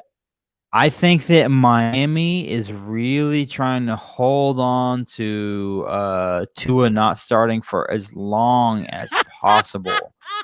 But yeah, Alex Torres here. oh wow, dropping He says that. Mark Sanchez, also known as Butt Fumble, is better than Fitzpatrick. I don't know about all that Mark Sanchez because is a good Fitzpatrick. quarterback. Y'all cut that out. Now you only say that because he's on the Cowboys for like 4 seconds. I cheered for him when he was with the Jets. All right, I was really glad he took down Brady. Yeah, that was cool. But it looks like we're all going Buffalo across the board. We Think all got about this Buffalo right across the now. board. Think about this right now. Buffalo, 6th in the for league rankings, 6th in the offense, 3rd in defense, of course, 4th in passing, but their rushing is at 21st right now. I'm gonna let you know. Because that's gonna flip. That's because Devin Singletary was in the game when Zach Moss should have been in the game. Yeah. Zach Moss is coming out of Utah and he's gonna run that thing this week, and I'm not even questioning it.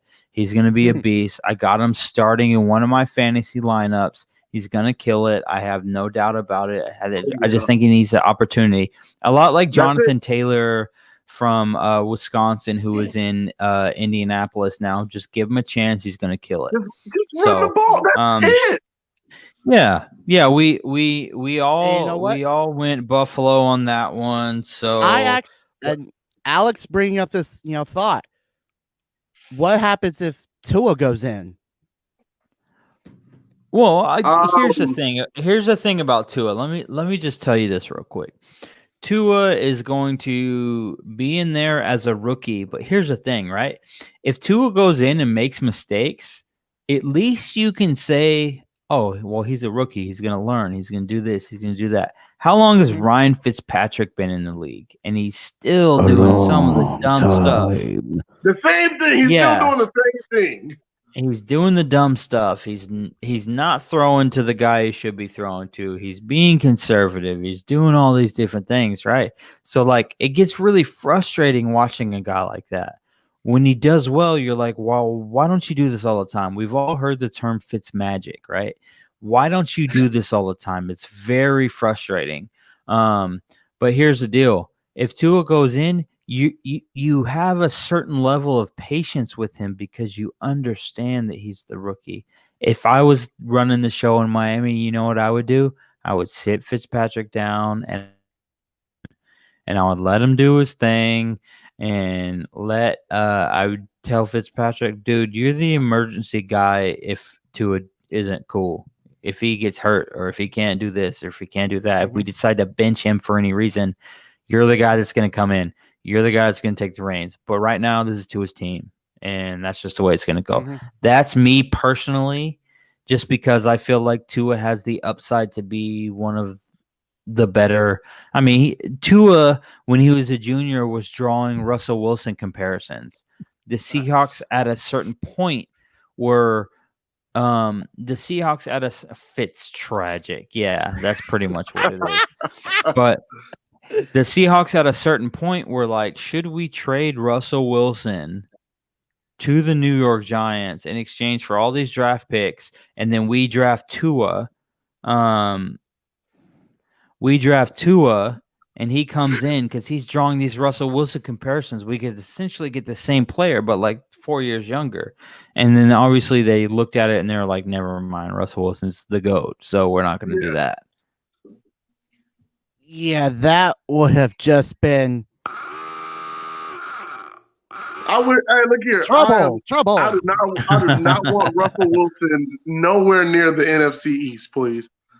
Exactly, because Dude, he'd be torching that division for the rest of your life. It would be Keep the away, Russell please. Wilson division. That's it.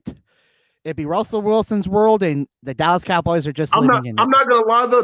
I would love. Like I love watching Dak and Russell Wilson battle each other. It is dope. It is. Every that would time be they battle each incredible. other, it's dope. But Oh, They would be one Cowboys Giants matchup would be on Sunday Night Football, and the other would be on Monday Night Football. literally, oh my gosh, man. But let's keep it rolling. dude. Imagine that if Russell was in the East. Yo, We would have a a new Thanksgiving yo, tradition. yes, The Thanksgiving yes, game.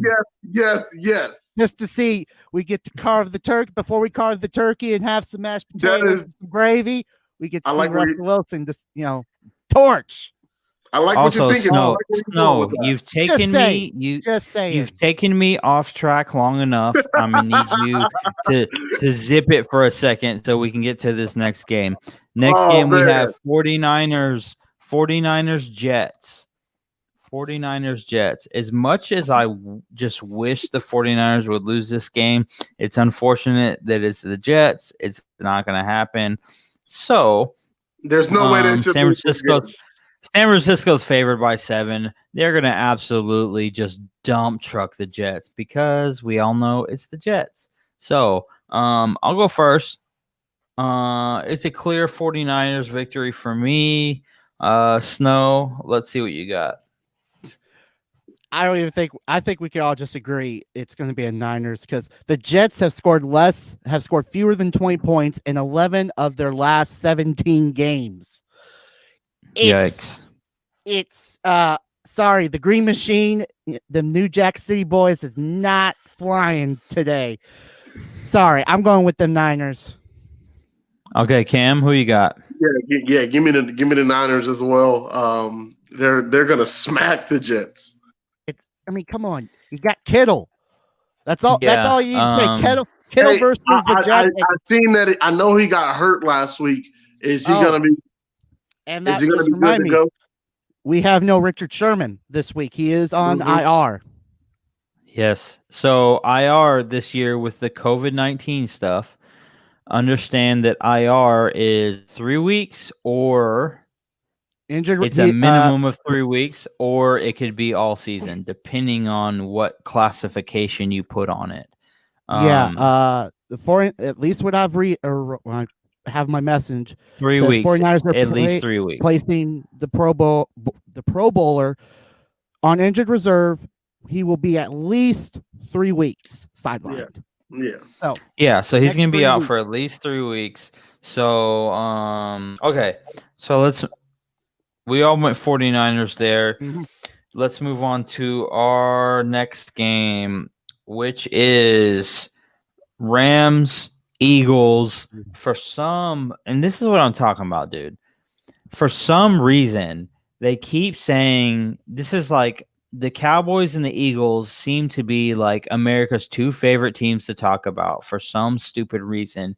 It's ESPN, Sports Center, blah, blah, blah, whatever. All this stuff. It just doesn't make any sense, dude. Like, it drives me crazy because right now you see a team who methodically changed the game against the Cowboys, right? A team that just knows how to dissect a weakness of another team, right?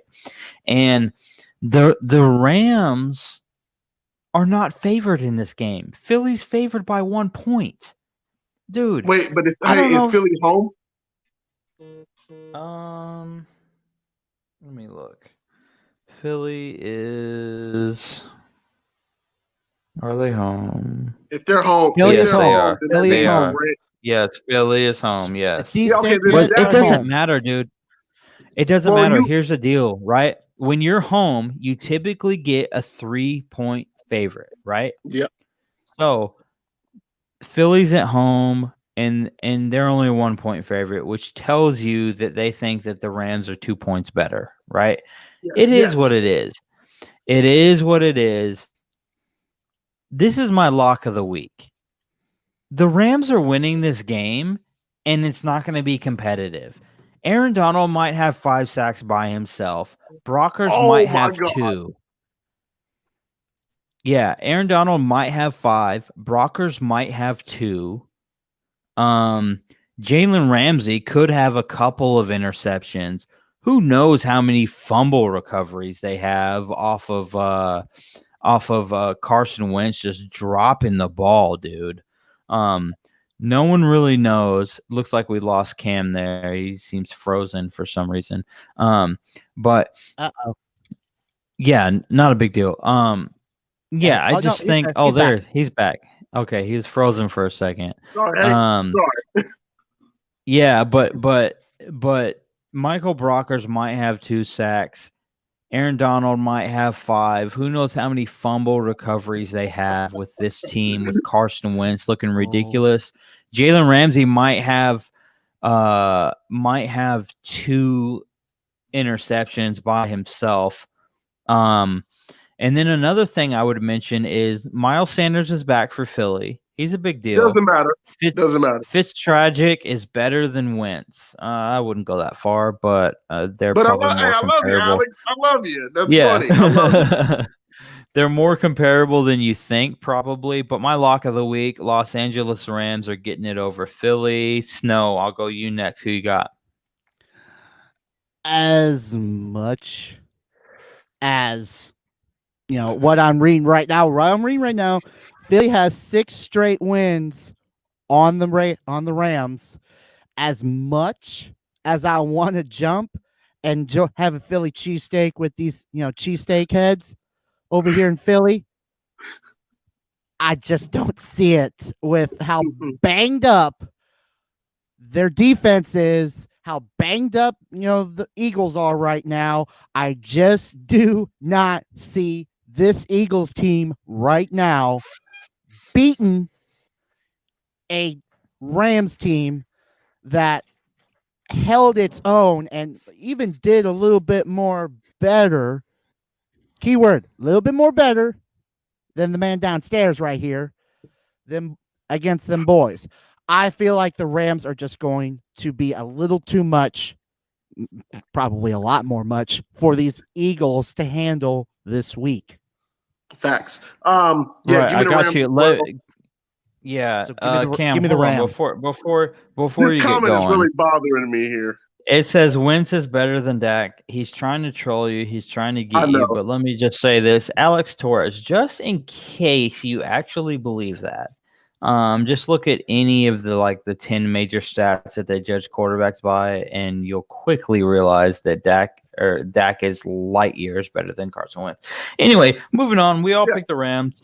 Okay, Yeah, give me the so Rams. now we're going to Denver. Denver and Pittsburgh. Pittsburgh's favored by 7. It's gonna be a nice matchup. It's gonna be a nice one. Okay. Cam, go ahead. You go first. Tell me. Well, in hopes that my dad loves me, I'm gonna take the Steelers. I like what I saw from you, Big Ben. Now just get better, and you might be able to give the AFC a run for its money. Hey, Benny Snell, it's your turn to step up to the plate because James Conner is gonna get hurt. I mean, he gets hurt literally every season. So, Benny Snell, as long as Benny Snell runs the ball hard, gets at least 50 rushing yards, and Big Ben takes care of the ball, they're able to take care of a really young, really good Denver Broncos team. Drew Lock, I love you, big dog. I love you. And if you can get the upset this week, I'm down for it. Okay. Snow, who you got? Let's see. Denver has won 3 of the last 4 against Pitt. And with the return of Big Ben coming into the fold and how strong he looked this past week, and how the Broncos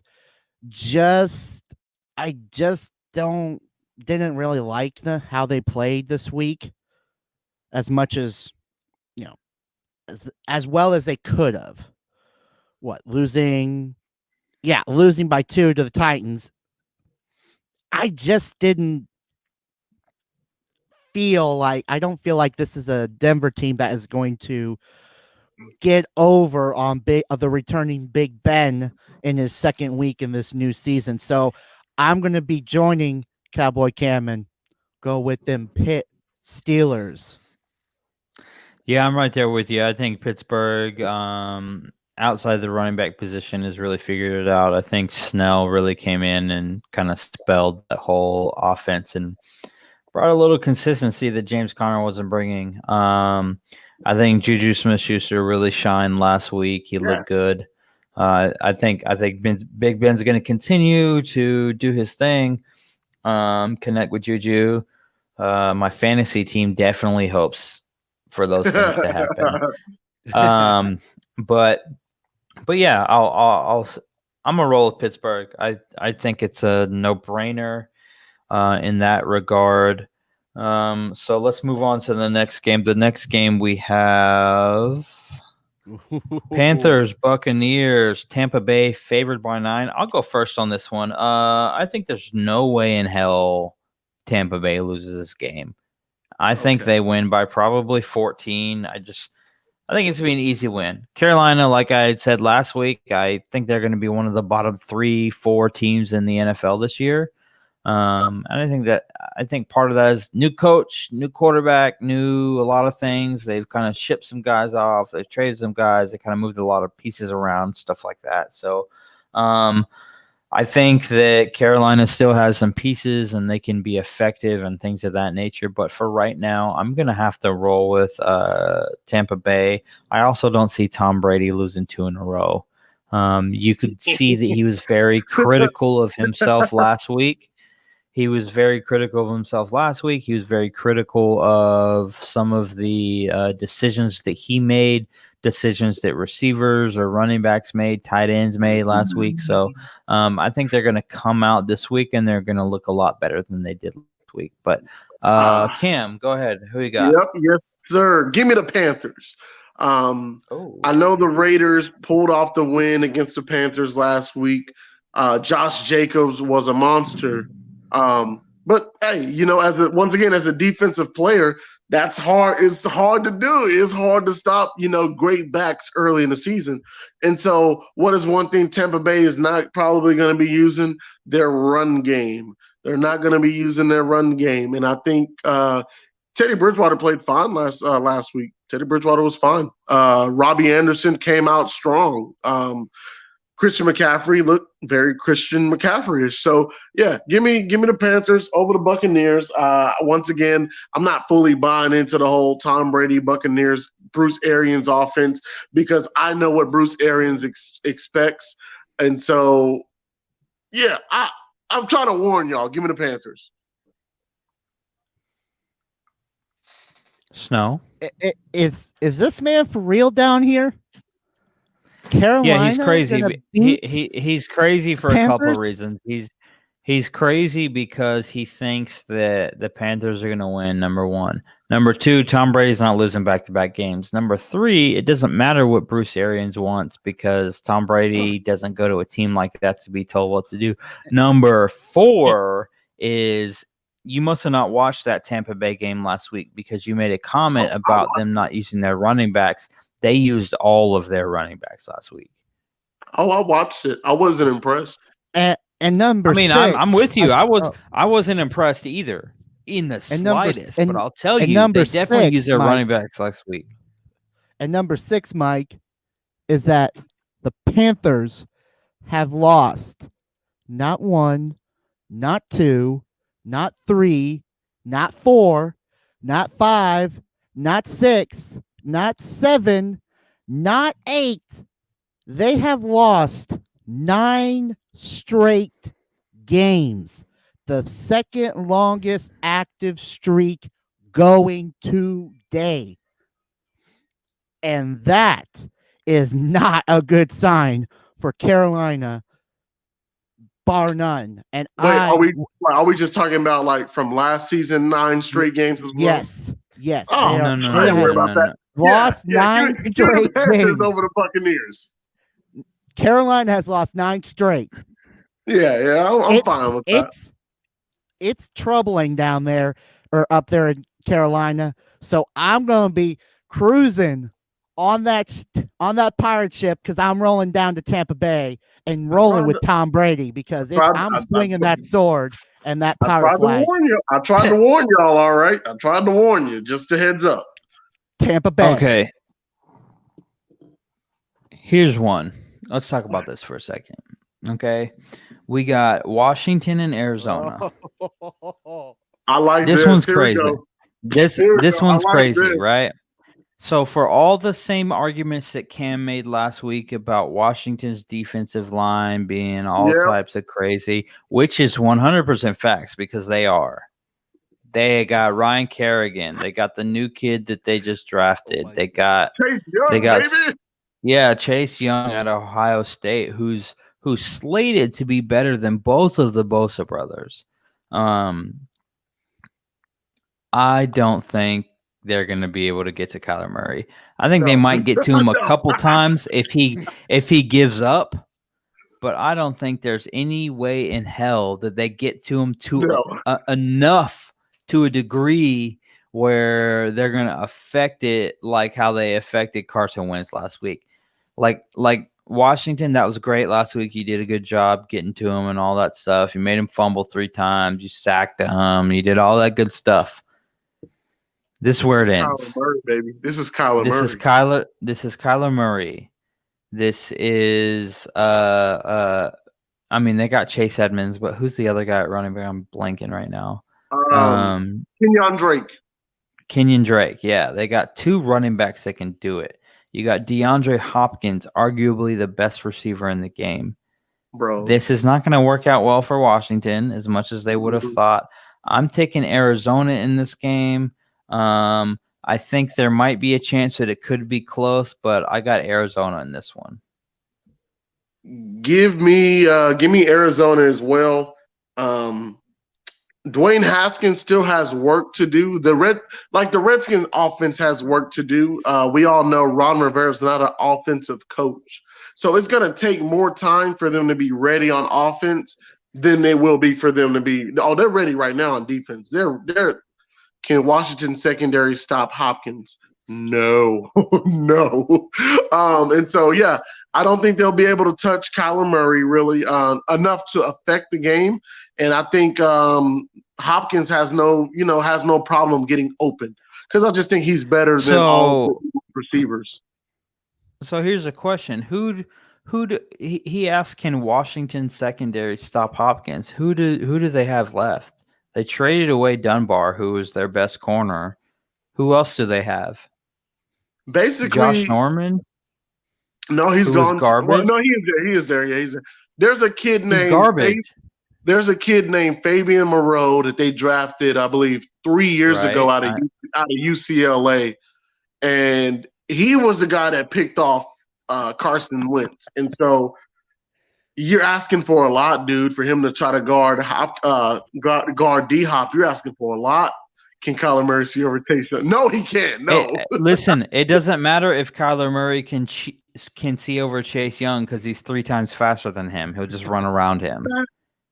Look here, like I told you guys before, Kyler Murray is still one of the best football players I've ever seen, and he'll continue to show us week in and week out, and I think the Cardinals take care of business here. Okay, Snow, who you got? I'm rolling with them Cactus Boys. It's going to be just a bad time for the Washington Redskins. I just feel like the Redskins are not going to be able to handle this bird down in the desert. They're going to have to come out from, they're going to need to literally bring the house to even have a chance to stop Arizona. It's just, I just don't believe in, Washington. Granted, I got lucky last week. I got lucky last week, I'll take it with- last week. but I'll take this past week, with Hey. DC pulling out the victory. But this week, I'm going the Cards. Okay, first of all, let's address this Twitter comment here from at WUZZZII. He says, "Ayo, Michael, I'm back. Tell me Clemson is winning the Natty." Hell no. Really? I don't know, dude. No. Probably not, but No. the whole college football landscape's kind of crazy this year, honestly. Yeah, but dude. Hell, literally today they just announced that the Big Ten is coming back. Yeah. They're starting up their Right. season the October 23rd, 24th. That's when their season will start. So they're going to be a little late to the party. Just saying. okay, I can't. I don't really know, but college football wise, college football is wild right now. The pack. No Pac-12. He said, "I can tell bottom dude is a OSU fan or a LSU fan. He's No, actually an sir. Alabama fan. He's an Yes, Alabama sir. fan Yeah. because I owe that's what y'all. all we owe that's y'all what one. all Cowboy fans do. They gravitate towards Alabama." That is not true. That is not true. There are a lot of Longhorn fans out here. That is I don't even think 100% I have to fact. say what's behind me, but just Damn Roll right. Tide. Roll Tide. We don't even care. Anyway, let's move on to what could potentially be someone else's lock of the week. You got Kansas City playing the Chargers. Kansas City is favored by 9. I'm going to go ahead and get mine out of here. Kansas City completely locked in for me. The Chargers struggled to beat the freaking Bengals, dude. Like, come on. Facts. Snow, go ahead. Literally, the Chargers were like, Get me out of here! as soon as that game was over, literally, they got out of there by the skin of their teeth, and that, Right. my leg! And every Charger fan like, yes, we got out of there. Now get me out of here. I want to go back. The Chargers. I love it. I love it.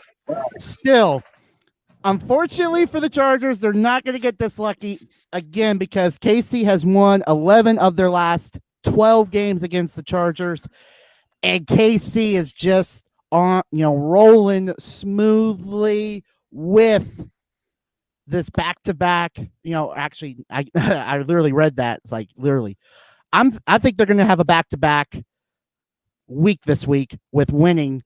I'm picking KC. Okay. Snow, KC. Cam, where you at? Tell me what you think. KC or the Chargers? Going KC all day over the Chargers. Move on. Okay. Look, I want to cheer for the Chargers, but they make it. I didn't like what I saw last week. Right. We're basically all just saying. Next. We already know who wins this game. Right. Okay. So next we got the Baltimore Ravens taking on the Houston Texans. Baltimore's favored by 7. Cam, go ahead and take us away. Who you got in this one?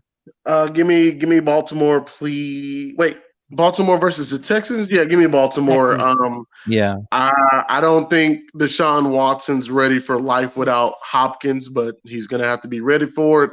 And I just think Baltimore is on a roll, dude. They're on a roll. And so, yeah, give me Baltimore. Snow, who you got? Baltimore winning 13 straight regular season games. I'm going to roll with them to make them 14. It's going to be Baltimore.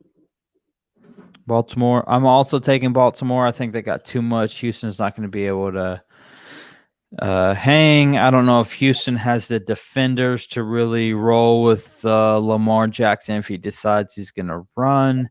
J.J. Watt can still be effective at times, but I don't think he's going to be good enough to mess with Lamar. I literally watched Lamar last week absolutely stop in his tracks, and 2 defenders fell down, and he just looked at him and then kept going. So it's kind of funny. Bye. Okay. Now we get to the Monday Night Football game. This is the game that is the tiebreaker. In case we're tied on our picks, we are going to predict the exact score, hopefully. And we got New Orleans, the New Orleans Saints taking on the Las Vegas Raiders. New Orleans is favored by 6. I'm actually going to take I'm going to go ahead and jump in and get my pick out of the way with. I'm going to take New Orleans 38 to Las Vegas's 18. I think New Orleans wins easily. Wow. I think that Mama Snow's raging because it's his second. Look, he's looking around the corner for her right now. I'm just making sure. But here's the thing. It's not, listen, she's not coming. I'm just making Here's sure. the thing.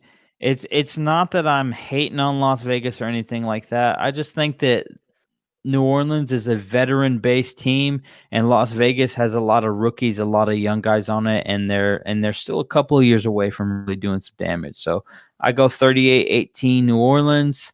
Snow, go ahead. Well, for the just under the plain fact that it's going to, hold on.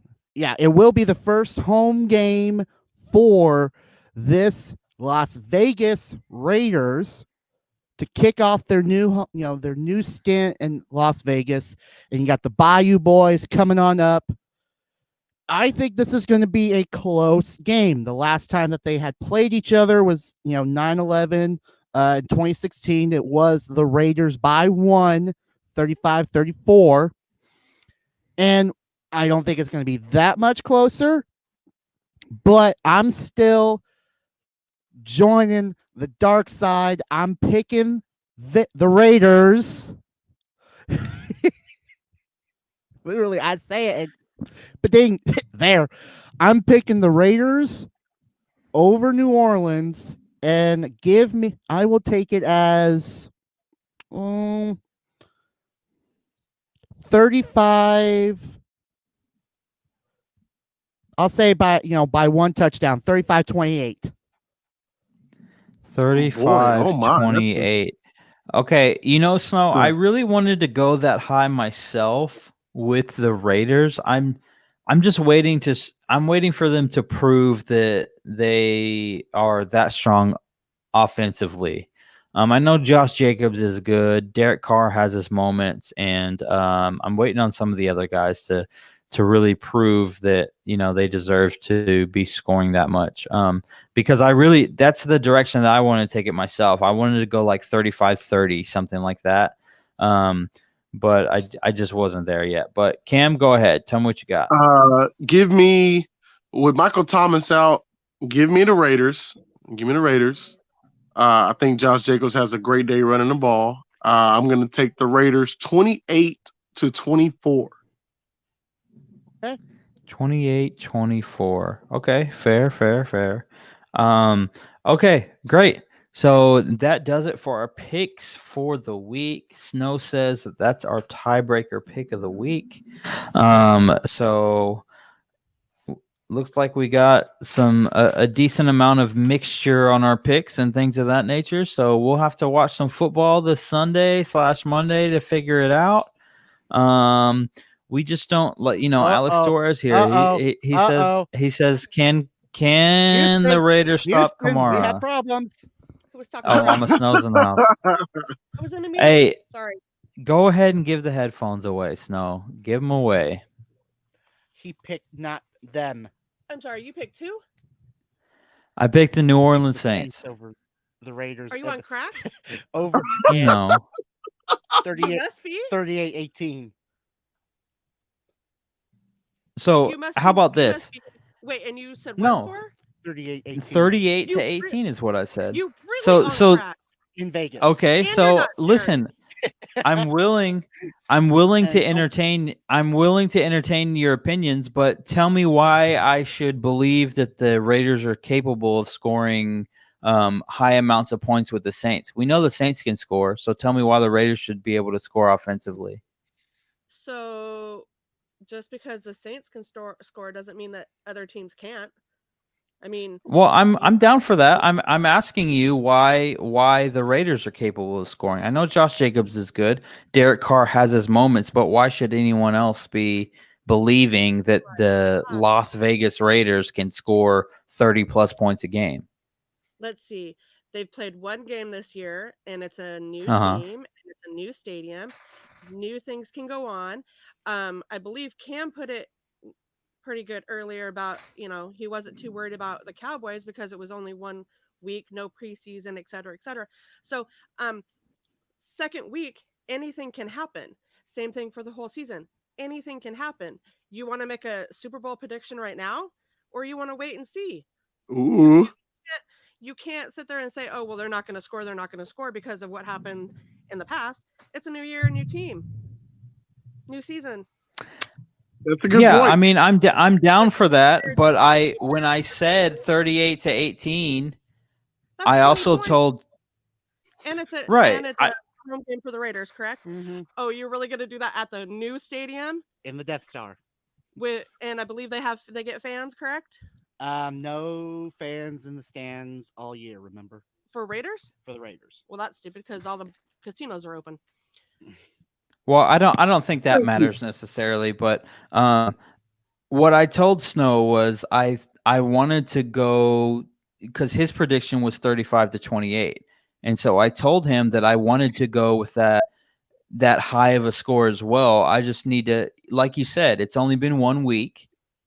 We still have some time to see what the Raiders are really going to be. And judging off of the thing, 20? well, it's because I don't know. And so I'm taking the more conservative route on it, which is what I saw from Derek Carr last year was not good. Conservative? 20 points is conservative? Oh, you really Yes. on crack, son. Oh, And wow. you're not sharing. Yeah, possibly. We'll see. Not sharing. What if Not what is sharing. what have the Raiders done? What has Derek Carr done to prove that he is a guy that is capable of running an offense that can score a lot of points? Because before Josh Jacobs came to town, they weren't doing much. It's not all about the quarterback. You got to see what you've got for people who can receive the ball too. And if they're not receiving the ball, the quarterback's only as good as his receivers. Yo, thank you. I disagree. I disagree on that. Hey, Flex Mike, mind you, Nelson Aguilar was a hated Eagle and literally scored just last week. And so he I looked mean, good. I saw that because I was watching the game, but at the same time, and he wouldn't be crap if he didn't have guys that could catch the ball or guys okay, that could run the ball.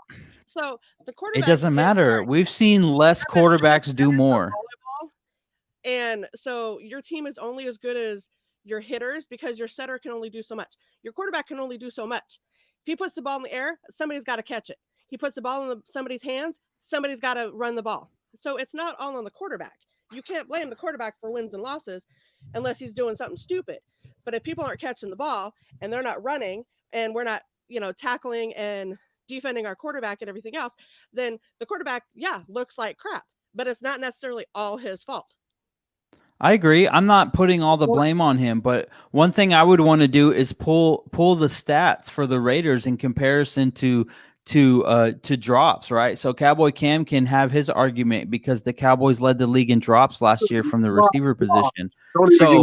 So if the Raiders are in that same type of position where they were in the top 5 teams in the NFL for drops, then you know what? I'll take back a lot of pressure off of Derek Carr. But my thing is, when you play quarterback in the NFL, you are responsible for your offense being effective outside of bad play calling. So you should, but again, there's other factors involved. You got to be there are your offensive line. You got to have people who can catch the ball and then run with it. Love and not. this. Yeah. I'm well sure that you do. It's not about the Cowboys right now. I was but on your side. Don't make me switch my pick because I'm on your side here. I got the Raiders. okay. He picked Raiders. Okay, we have a love-hate relationship every week. It seems like this week we're love. Last week we were probably hate because I believe you didn't choose the Raiders last week. I didn't. I'm so Um, sorry. And but again, if you don't have guys that can run the ball and be smart running the ball, if they're let's run up the middle where everybody is and let's get tackled 2 yards in, quarterback is not going to look good because he gave the ball to that guy, but it's not just the quarterback. Oh my gosh. Sorry, I gotta go. I have a call coming in. Hang on. Oh my god. And that was the Mama Snow appearance, brought to you by the SnowMan. Okay, Snow, that literally changes nothing because my whole point was I'm taking the lower points of the Raiders because I think that that's what they're capable of. But sorry, not that's what they're capable of. I think that's what is the median more than likely. Do I think they have the talent? Of course, I think they have the talent. They have Josh Jacobs. They have Tyrell Williams. They have Darren Waller. Tyrell's out for the season, actually. He's what? He's out for the season. Oh, okay. Well, never mind. They don't have Tyrell Williams, but they have Jerry Jeudy, right? They got Henry Ruggs. My bad. Henry Ruggs, Jerry Judy's in Denver. They have Henry Ruggs. And Henry Ruggs got a little action this last week, and so we'll see what happens. My thing is they have so many young players that they're still yet to prove themselves. And so I'm going to take that 18 like I put it until they prove themselves. But you know what? They can prove themselves this very week. And if they do, I'm more than happy to bite my words or bite my tongue or any of that stuff, eat my words for that matter. Like, it doesn't matter. But I would like to see them do things because every year people hype up guys like Derek Carr. They hype up all these different guys all the time. They're like, oh my God, he's so good. This guy's so good. That guy's so good. There's different guys all the time. And so I just want to see kind of some of that stuff come to fruition. But that's the end of our pick 'em. We picked everything. We picked all the games. We picked the final score for Monday Night Football. So we're going to shut it down here. But I just wanted to say you can find Cowboy Cam on his personal Facebook page. Just search Cowboy Cam on Facebook. You'll find him there. You can find him on Twitter at CowboyCam11.